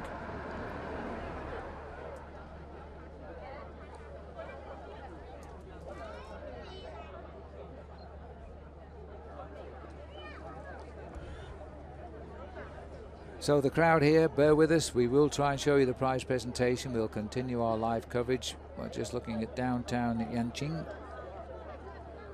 which is where the race was to have finished. The riders basing themselves here for a couple of days now for the next couple of stages, but we go into the mountains. As the riders will now find that the course is pretty hilly from now on.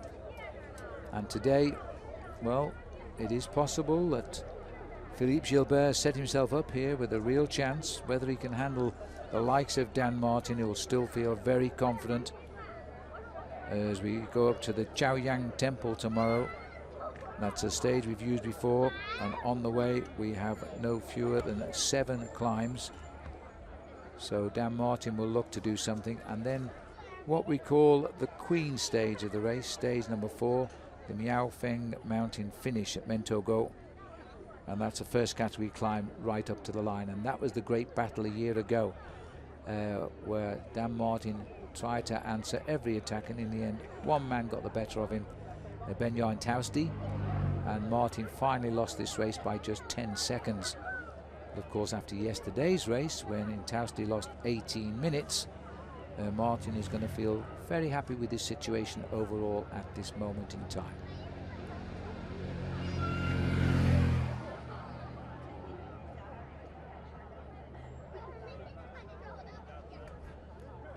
There's a young spectator. One day his mum will tell him why she stood in the center of Yanqing to watch the end of a bicycle race 36 kilometers away.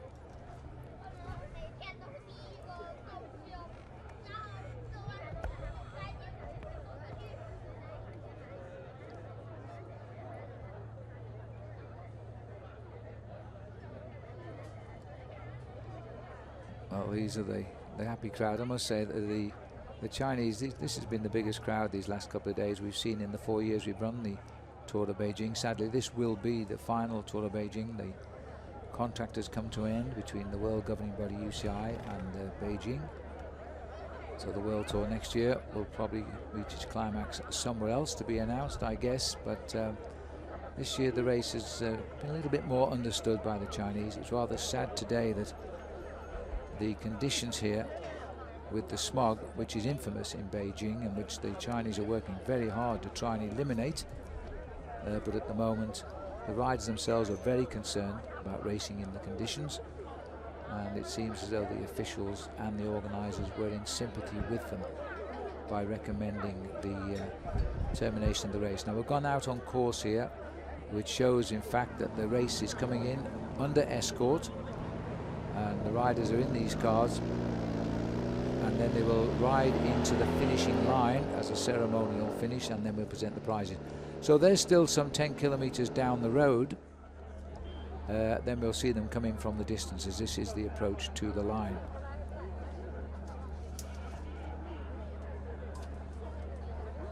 So we'll have to just hang on and bear with us, and we'll show you the riders receive their awards as we take a little look at the sights here. The Imperial Palace, better known as the Forbidden City. This is the Water Cube. These are the sites which became well known in 2008 for the Beijing Olympic Games, which were great games here. And this is a hustling, bustling city, believe me. Even on a Saturday morning, the cars are unbelievable if you want to go anywhere. Just sort of glimpse there of the bird's nest. This is the Forbidden City, by the way, is the oldest known wooden structure completely. It's a 15th century. It was completed in the 15th century. We've still got the great sights of the incredible Great Wall of China to come. That'll be over the next couple of days. We'll see sights of that. If you've never had the opportunity to visit China, I highly recommend it, because the Great Wall of China is very accessible outside of Beijing, about an hour and a half drive by car, and you can walk the wall around Badaling area. Where we are, the last opening day, they're hoping that the Olympic Games will win the bid in 2022 to hold the Olympic Games in the Chong Li area. They have the resorts, and they certainly have the weather, because a metre of snow falls during the 150 days this area is snow covered. For the rest of the year it's in warm sunshine, and the spring and its spring flowers is the place to be.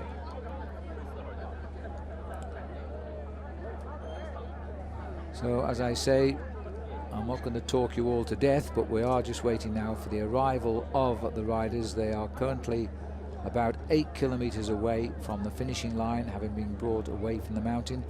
The winner of the day, Philippe Gilbert, he should lead the race overall by 1 second.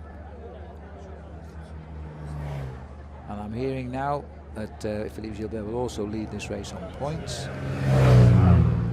And Tosh van der Sande got 1 point in the King of the Mountains today, but he didn't even need that to keep his lead in the King of the Mountains competition. And on cue, there's the flag of his team, Lotto Bellason. And the last man to be caught today, Laurent Mangel, will be given the most aggressive rider prize. So Français Jeu winning again. Yesterday it was Jeremy Roy who got that prize.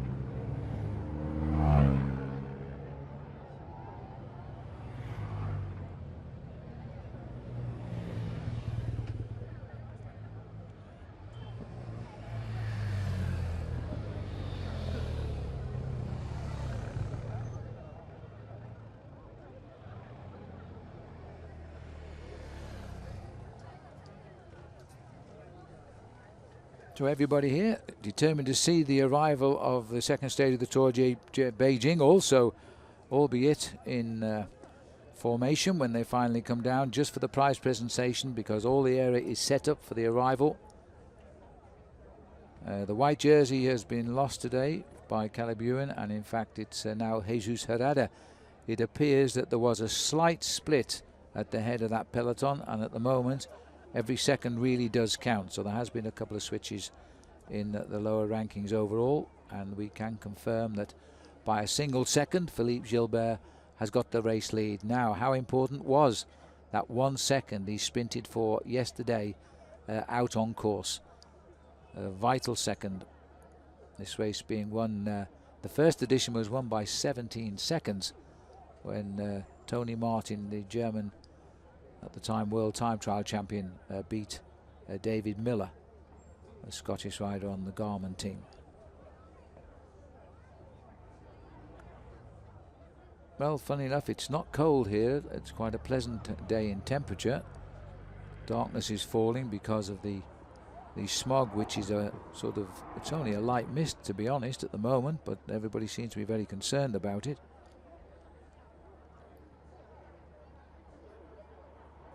The Chinese finding this rather unusual spectacle of one of the busiest streets in Yanqing closed completely, so they can all enjoy watching I'm afraid to say absolutely nothing at the moment.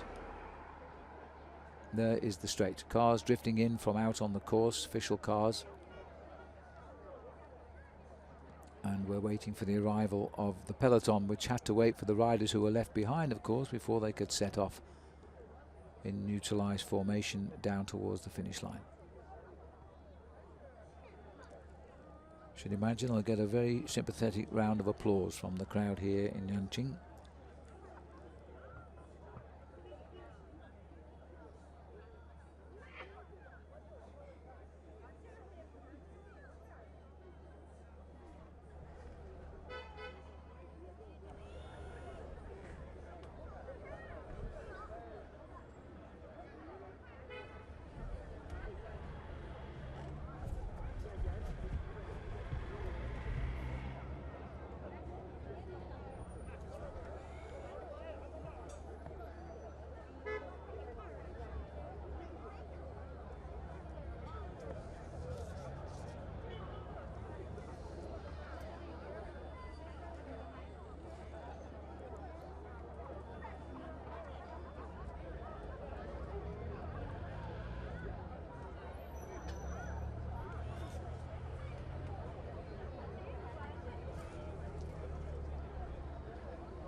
If you've just joined us and are wondering why we're looking at an empty straight here in the Tour of Beijing, the race is finished.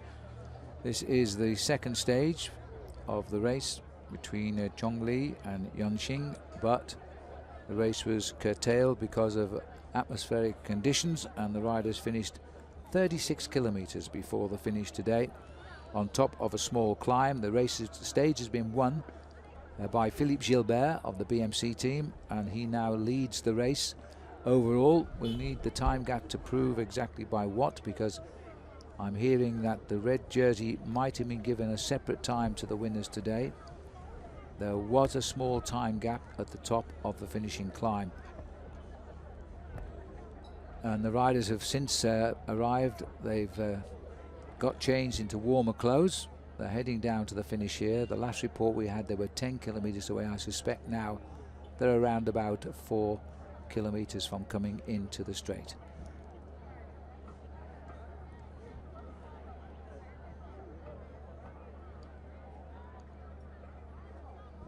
Three days still to go in the fourth Tour of Beijing, the last counting event in the World Tour Series.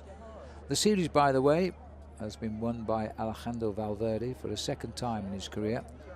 A Spanish rider who came head to head with Alberto Contador, but Contador, who could have beaten him with a good finish in this race, has injured his knee and has had to pull out of the event. And with Contador gone, Valverde saw no point in contesting the event because he'd won it anyway, so he also chose to withdraw from the event.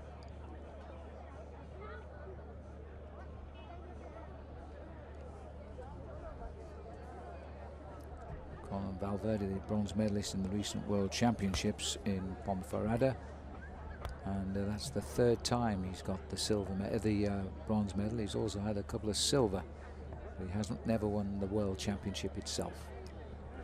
Certainly knows the way to the podium though.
Well, while we look at an empty straight here and we're waiting the arrival of the whole peloton, have regrouped, and they will be riding down this finishing straight as far as we understand. Let's go back, have a brief look at how the race went over the last 5 kilometers of the day. And this is where it all happened. This was the climb that was brought in about an hour before the start today. Referees, officials and riders decided that they would curtail the race because of the smog conditions and finish it 36 kilometers short on the last third category climb of the day, a Yanqing. So it became quite a significant climb in this year's race, I suspect. And the last man of a 3-man breakaway here to be swept up was Laurent Mongel of FDJ. He hung out for as long as he could, and as a result he has been voted the most combative rider of the day. But I suspect he was hoping he would be the stage winner as well.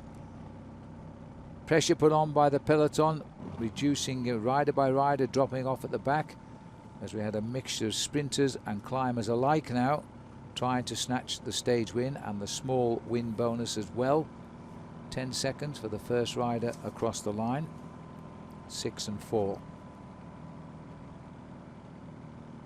So on a second day of this race, which should have been for the sprinters because there was 36 miles of downhill and flat roads to follow, would have brought it all together for the sprint, became a day for the men who fancy their chances at winning this race when we finish on Tuesday in Beijing, because they needed that small bonus at the top and maybe a timed gap as well.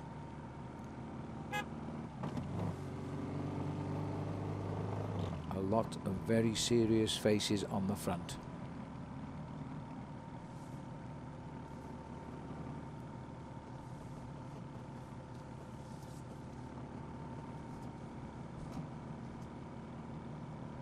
Hard work being done by Team Sky in the hope that they could take Edvard Bosenhagen in 3rd place in our picture.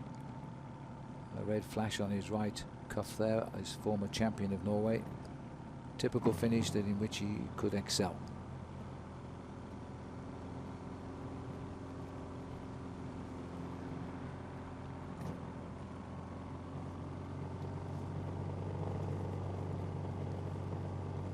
Huge effort being made by Chris Sutton on the front.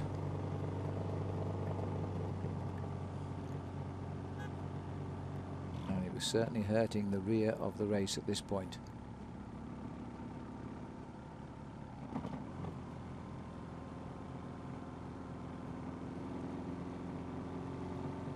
Now, I have heard that at the finishing line there was a small split at the front by the referees, so we'll have a look for that when they come up this time.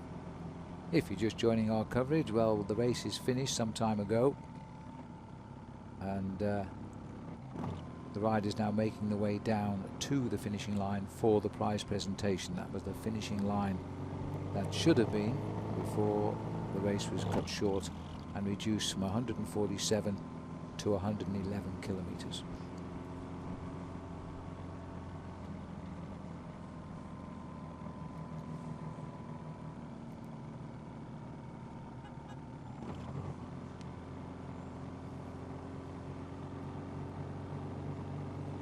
Two kilometers to go. A late move by Tinkoff Saxo. Ivan Rovny putting in a big effort.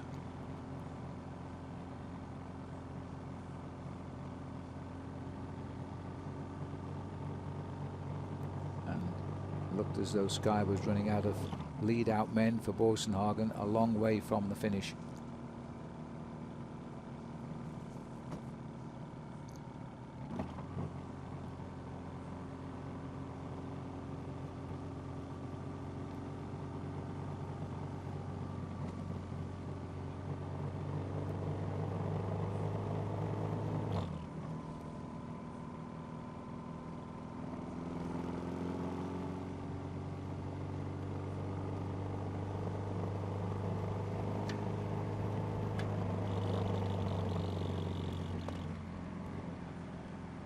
Start of the climb, quickly followed by 1 kilometer to go.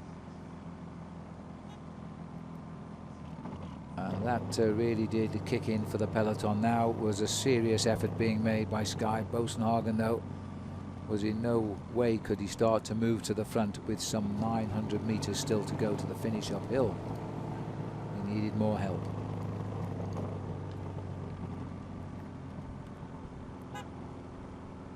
Ricardo Zoidl also in the mix in the white jersey, the one that's obscured.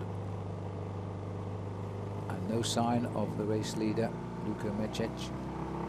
In fact, he was quite a way down the pack.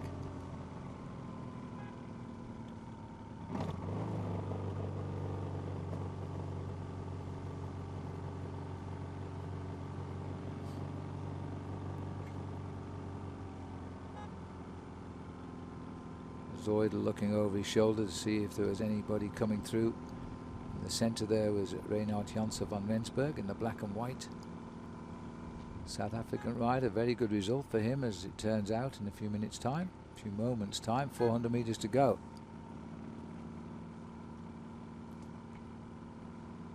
Dan Martin also trying to get in on the mix at this point in the light blue jersey. A little bit down the field on the left hand side of our picture, bit boxed in there, he'd fallen back too far. Gilbert was all set to go, he's like a coil spring in the red and black at the front. He didn't want to go too soon because he knew, especially with the ride up to the last 100 meters where the hill was at its steepest, he had to wait just a little bit longer.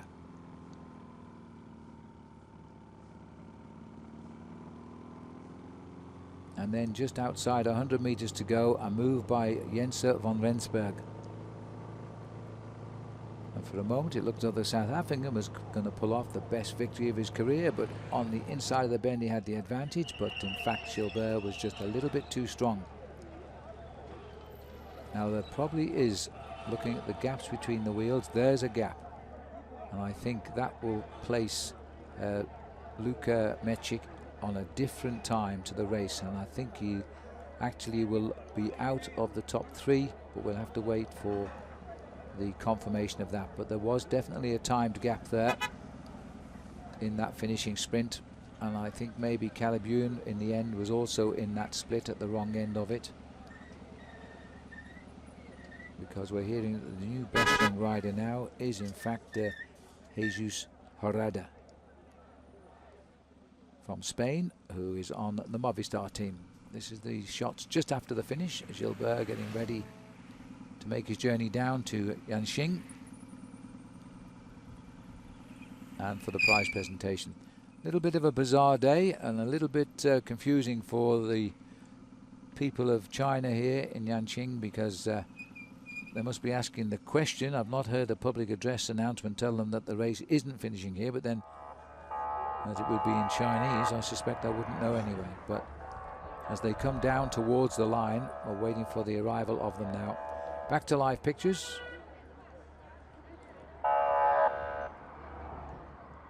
And the lead cars being turned off into the car park so the riders can't be too far away now.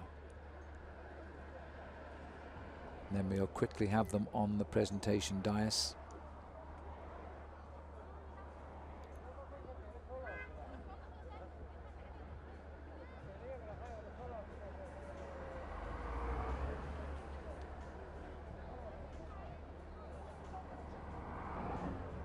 Well, we are told the riders will ride in, but I think we can show you. This is provisional, but this is how the overall standings as we go into stage 3 tomorrow. And remember, there was a 10-second win bonus, and Philippe Gilbert started the day 9 seconds off the red jersey.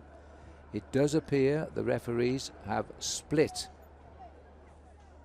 Now I'm hearing now that in fact we can only show you at the moment the stage result, which we know already with Philippe Gilbert, but the time splits are not apparent here. Reinhard Janse van Rensburg in second place, former world champion Rui Costa in third, Sergei Chinetsky. Dan Martin getting 5th place, so he's going to be right up there on the time. Jesus Herrada becomes the new leader of the best young rider in this race. Riders born after the 1st of January 1990. Esteban Chavez, who is doing a lot of work towards the end of that stage, crossing the line in 8th place. Another South African, there's only 2 in the race, and they're both there. Daniel Impey in 9th for South Africa, and Michael Charel from AG2R completing the top 10. And on the basis of that, but we don't have the time gaps, I don't think there can be any doubt about Gilbert being officially the next red jersey. It's only a matter of working out his time gaps.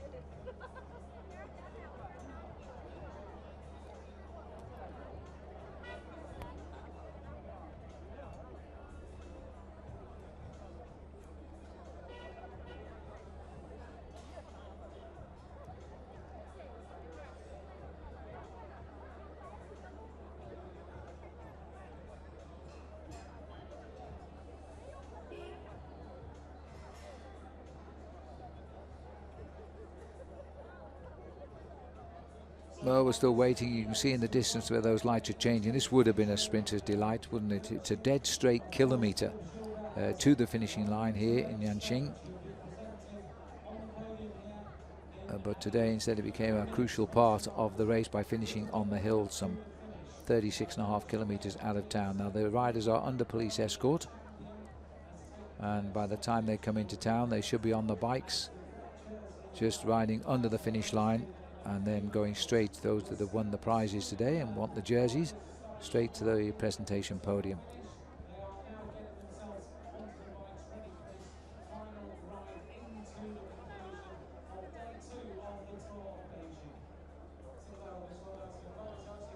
I don't know if you can hear the announcement out on course there in English by Anthony McCrossan, but apparently the riders are now making the way in on their bikes. This was something the riders wanted to do. They wanted to ride into the finishing line that should have been. It was a joint decision across the board. There wasn't a riders' protest about the conditions here. It was a joint decision considering all the health aspects to finish the race out in the country. But the riders wanted to come home on the bikes, and that is why we've got this delay. So if you're still with us, thank you for being there, and we will show you the prize presentation.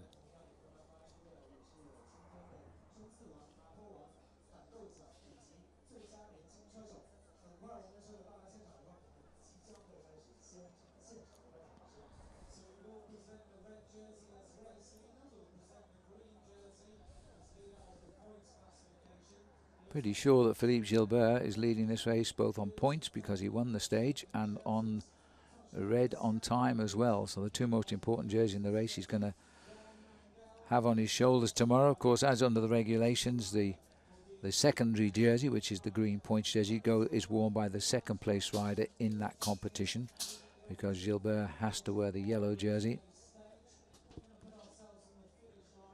And so whatever's one thing is for sure, if we wait very much longer, we're all going to need lights, because it is now getting dark quite quickly here. Local time is 10 minutes to 5, and no contact with the course at the moment, I'm afraid. We're just waiting for the riders to come into view.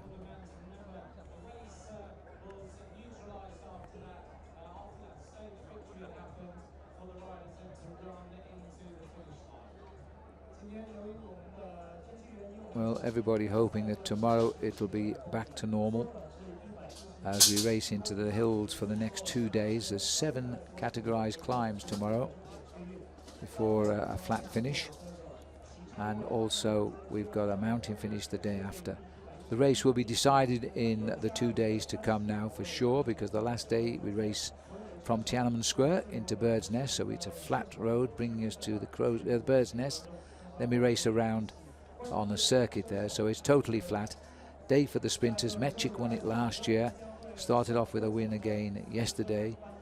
One of the handful of riders that have won more than one stage now of this race in its short 4-year history. Well, I'm now hearing that they are just a kilometre away from where they actually get onto the bikes, so they're still about 4 kilometres away.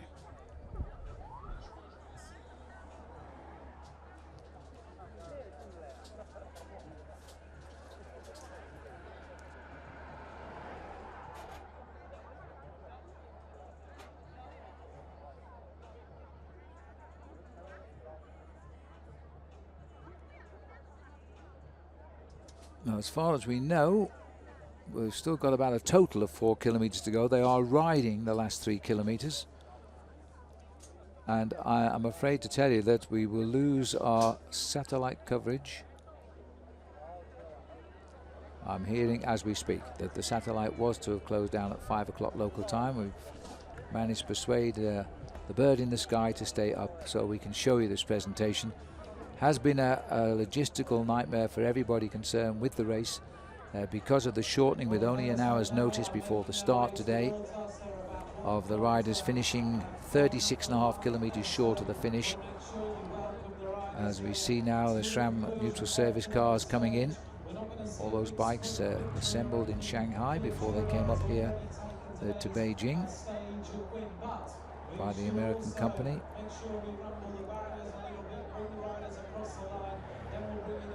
Well, the last time I remember something like this happening, I have to tell you, was back in 1978 when Bernard Hinault was the champion of France, about to win the Tour de France, and was leading a protest over the finishing line because of the fact that they were being asked to ride 3 stages in a day in the Tour de France and drive long distances, and frankly everybody was too tired to continue, and it caused Hinault to make a formal protest. And that was in the lovely town of Valence d'Argent, which had never seen the Tour de France before, and they had arranged one of the most magnificent buffets for everybody concerned, and they couldn't understand why they'd been chosen for such a protest. They were just unlucky, as simple as that. The riders won their protest in the end, and the stages were modified later that year. But this isn't about a protest, this is simply about the climatic situation here. The smog has been bad in Beijing these last few days.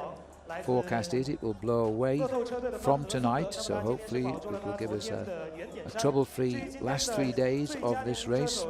It was a joint decision by organisation, race referees and riders to finish out of town where the air was clean on top of the last climb of the day. And it looks as though we're getting all excited now as the cars are in the distance, or are we? That's what we want to do. Sound even Anthony McCrossan down there, he does the English commentary, and here they are coming into town now. These riders in, they've had a difficult day out on the road of and it was the riders' suggestion, I understand, that they did eventually ride to the finishing line because of the people who've waited here, and it's a very nice crowd, as you can probably see now. Nice little warm down for the riders, quite a few of them taking photographs. It must be a bizarre situation. A kilometre straight for the sprinters, and here comes the peloton taking photographs of the finishing line. Philippe Gilbert, the winner, on the left in the red, and the next wearer of the red jersey, not too much different from his team strip. He's a fantastic bike rider. He's at the front. He is all smiles. He will. Jesus Herrada will become the best young rider. Tosh van der Sande has defended his lead in the King of the Mountains. Tomorrow will be a tough day for him to keep it, though.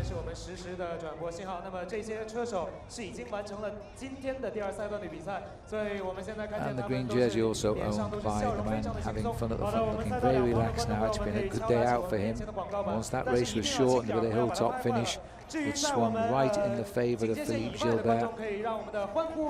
A number of races he's won with a sprint up the hill, not least the Amstel Gold race in Valkenburg in Holland. Not a great deal far away from where he lives, just across the border in Belgium. Few hundred meters of today's stage, 131 riders in the 17 teams are and Anthony McCrossan there saying there's 131 riders here, so that means there's nobody has retired today.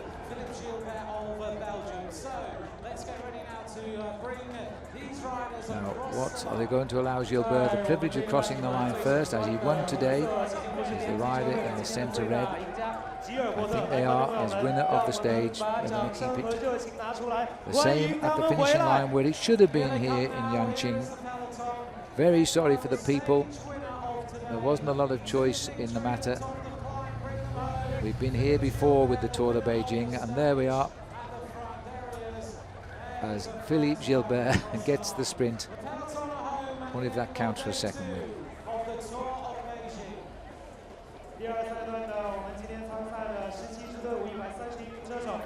So the principal winners will be turned immediately into the prize presentation area. Anthony McCrossan's going to have to do a very quick turnaround there from where he's standing to get back down to the protocol. And the riders are staying here for a couple of days now. This will be their base as well.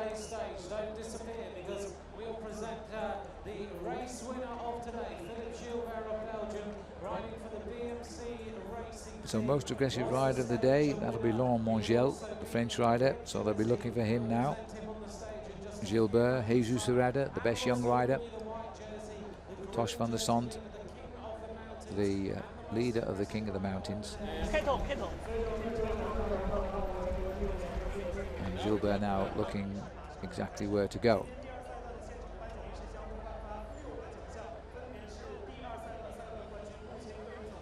There's Gilbert enjoying the moment. It must have been quite strange winning out in the countryside where there were no spectators to see him take his victory. They're all down here in Yanqing watching on the big screen at the end of the road.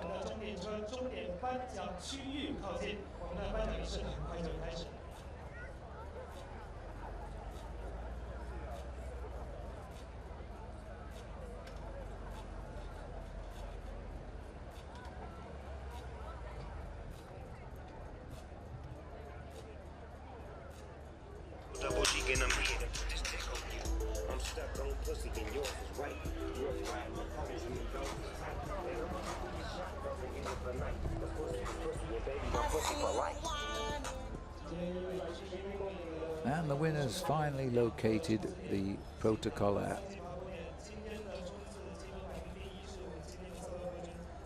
Not in there.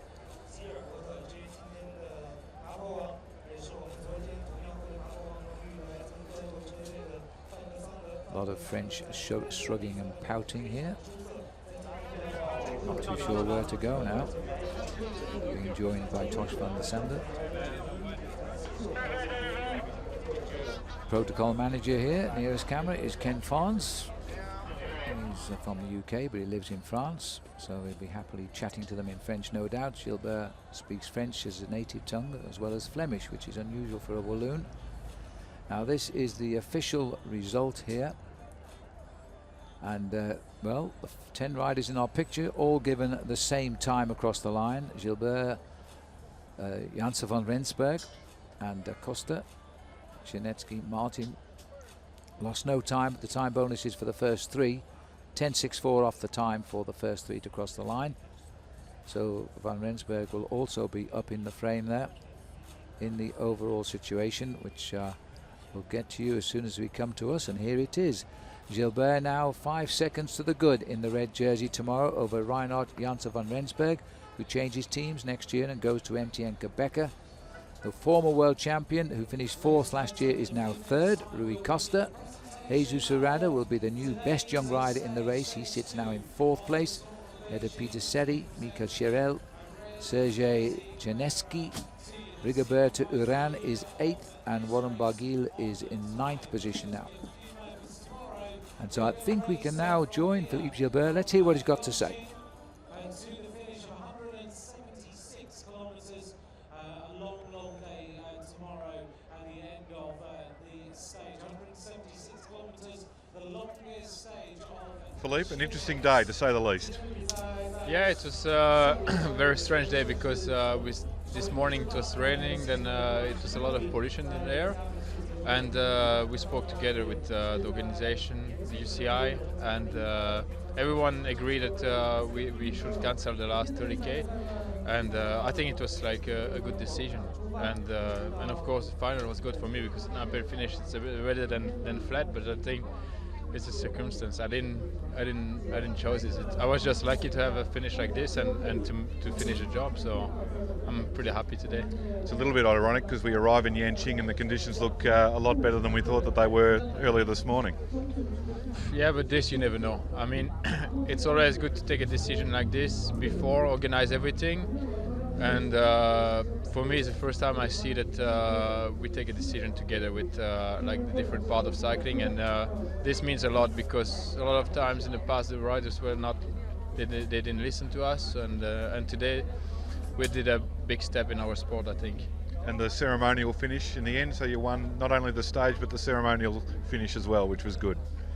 Yes, and yeah, I mean, I'm happy to win today and to have the leader jersey also. But I mean, we take it day by day because we don't know also with the situation of the air, and so we will see what's happened in the next days.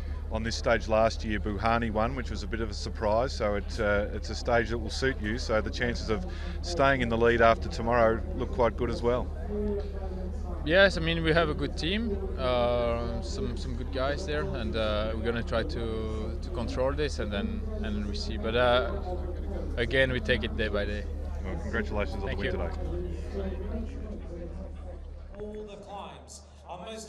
So Philippe Gilbert there, and let's just confirm the situation here in the points race. This is the most consistent daily finish. Well, Gilbert won today, got maximum points on the line, so he's got a 1-point lead over Reini Janssen van Rensburg.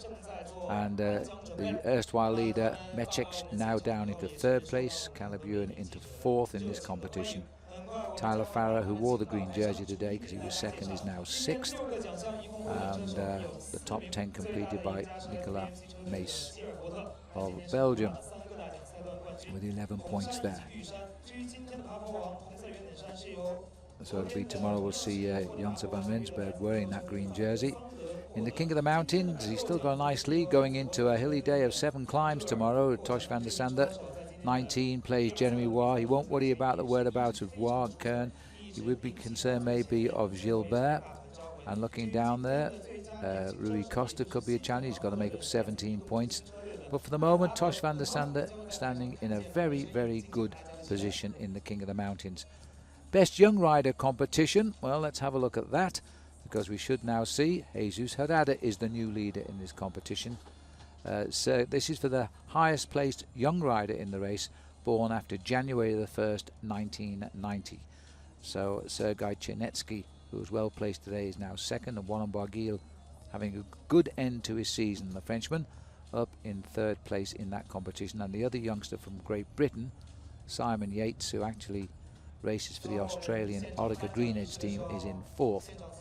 Interesting, Julien Alaphilippe, who was in the breakaway today, voluntarily dropped back to the pack. He's protected his position today overall too. Well, there is the stand.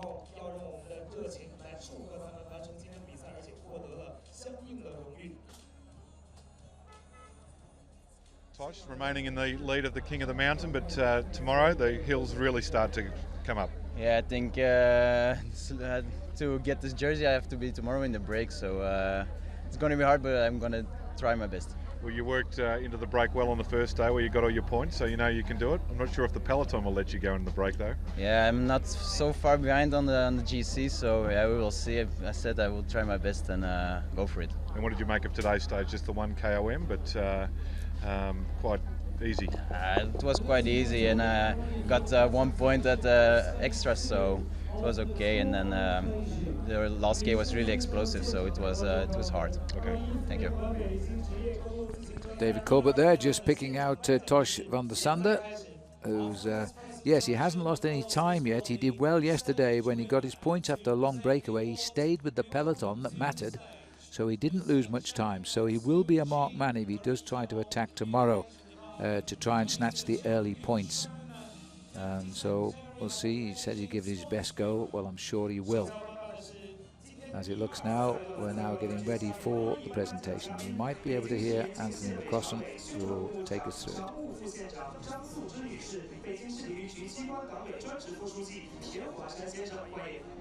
Ladies and gentlemen, please welcome your stage winner of stage 2 of the Tour of Beijing, riding for BMC Racing Team, Philippe Gilbert.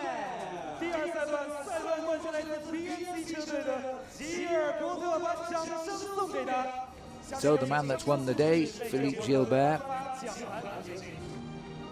That's his first prize of 3 he's certain to receive here.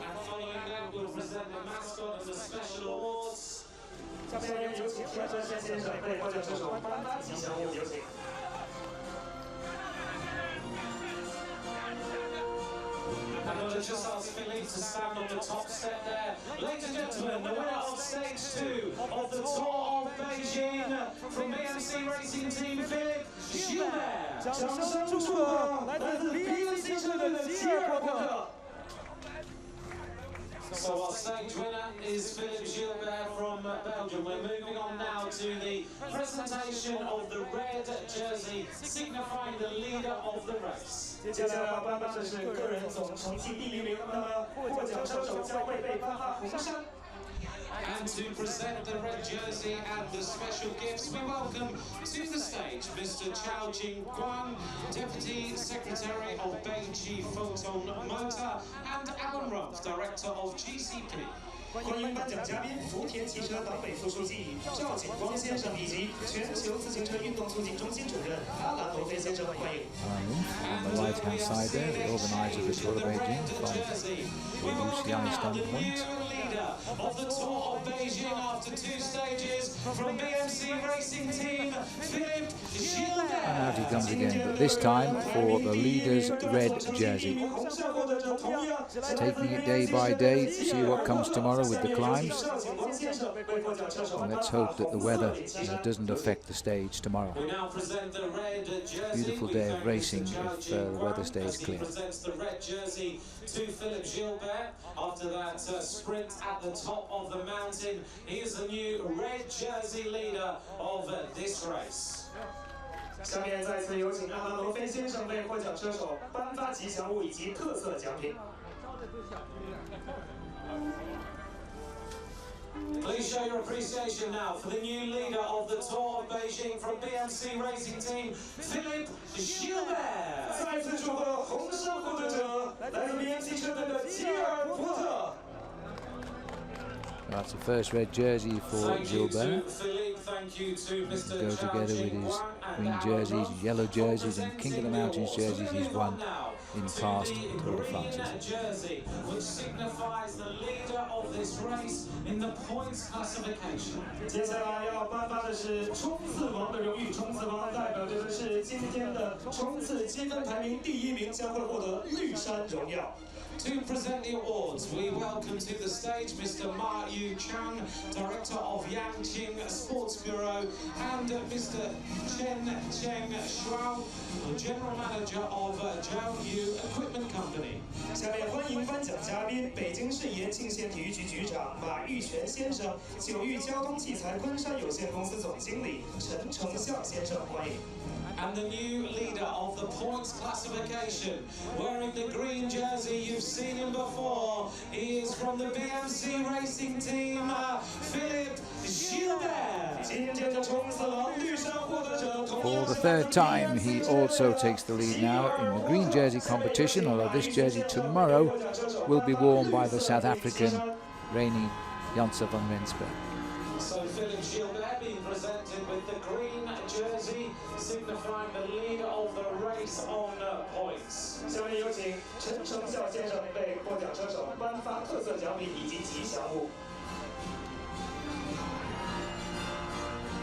After 2 stages, the green jersey from BMC Racing Team, Philippe Gilbert. 有请我们的颁奖嘉宾与获奖车手合影留念，再次把掌声送给今天最大的赢家，来自 BMC 车队的吉尔伯特赛段冠军、红衫获得者、绿衫获得者。 Thank you very much to our presenters and thank you to Philippe. We'll see we've you still back got a later, couple to but come, we'll bring and it'll be all different today's riders winners now. Back at the end of the presentation. We're going to move on now to the King of the Mountains for the red and white polka dot jersey. 接下来要颁发的是爬坡王奖项，爬坡王代表着的是今天的爬坡积分排名第1名，将会获得圆点衫荣耀。 And to present the awards, we welcome to the stage Mr. Hai Chen Wen, Director of Beijing Sports Competitions Administration Center, and Mr. Yang Wen, Sales Director of UCC. 下面欢迎颁奖嘉宾，北京市体育竞赛管理中心主任海正文先生以及 UCC 运动自行车车行销售总监杨文先生。 Ladies and gentlemen, the leader now of the King of the Mountains, holding on to the jersey for the second day, from Lotto Bellassol, Tosh van der Sander. 获得今天爬坡王 Tosh van der Sande, who has kept his lead in this competition. He gained only a 1 point today, but he would have kept his lead anyway, the way the breakaway formed today in his favour. But he'll be under pressure tomorrow with 7 climbs. He's told us in an interview, which you probably heard, he's going to go out on the attack tomorrow, but that may be a bit difficult, as he still holds a fairly high place in the overall rankings as well. We'll see Tosh van der Sande back on the stage in a few minutes' time. We're going to move on now to the award for the most aggressive rider on today's stage. 接下来要颁发的是昌河汽车感动奖。 And to present the awards, we welcome Mr. Dan Chong, Deputy Secretary and Deputy Director of the Yanqing Sports Bureau, and we also welcome Mr. Cheng Shuao, General Manager of Ju Equipment Company. 欢迎颁奖嘉宾，北京市延庆县体育局副书记、副局长党强先生以及九裕交通器材昆山有限公司总经理陈成孝先生，欢迎。 And the most aggressive rider on today's stage, the last man standing in the breakaway for the second day running from the same team, riding for FDJ, Laurent Mangel. The last survivor of the 4-man breakaway, which originally set up soon after the start, and voted the most aggressive rider of the day. And we present Laurent Mangel with the plates. And we also present him with a special gift on today's stage. 下面有请陈成孝先生为获奖车手颁发吉祥物以及特色奖品。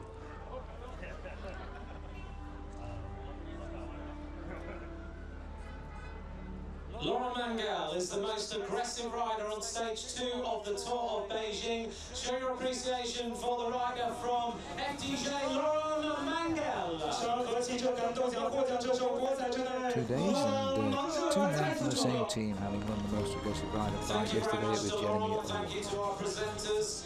As we move on now to the final presentation, before we bring all the riders back onto the stage, the presentation for the best young rider in the white jersey. 下面要颁发的是新人王荣誉，新人王代表着的是最佳年轻车手，将会获得白山荣耀。 And to present the awards, we welcome to the stage Mr. Chao Jingguan, Deputy Secretary of Beijing Photon Motor, and Alan Rushton, Race Consultant of GCP. 下面欢迎颁奖嘉宾，欢迎福田汽车党委副书记赵景光先生，以及全球自行车运动促进中心竞赛顾问阿兰拉斯顿先生，欢迎。 The best young rider has now changed hands at the end of stage 2. We welcome the new leader of this classification, riding for Movistar, Jesus Herrada. And this prize going to the highest place rider in the overall classification on time, who was born after January 1, 1990. Jesus Herrada is the new leader here. Presents the white jersey, and in a few moments Alan Rushton will present the special gifts and the mascot to our new white jersey of this year's race. This team Movistar have had a tremendous year this year, and it looks like it's going to continue in the final World Tour event. As Alan Rushton gives him his little trophy and memory of Yanqing.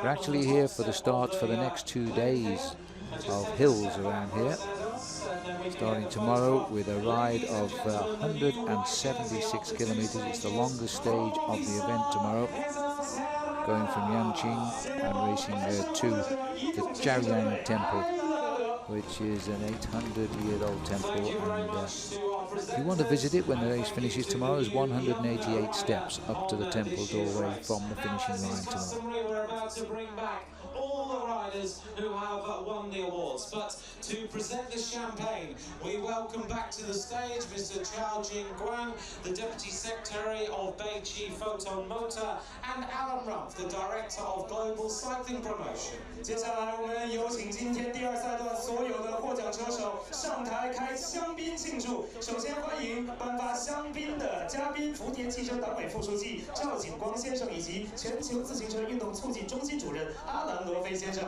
So we're waiting now for all of the riders to come out on screen for one last time. It's been a strange old day on the second day of the Tour of Beijing, but we have a very worthy leader in Philippe Gilbert. There's all the current leaders. As I say goodnight, enjoy the highlights, and we'll see you all tomorrow.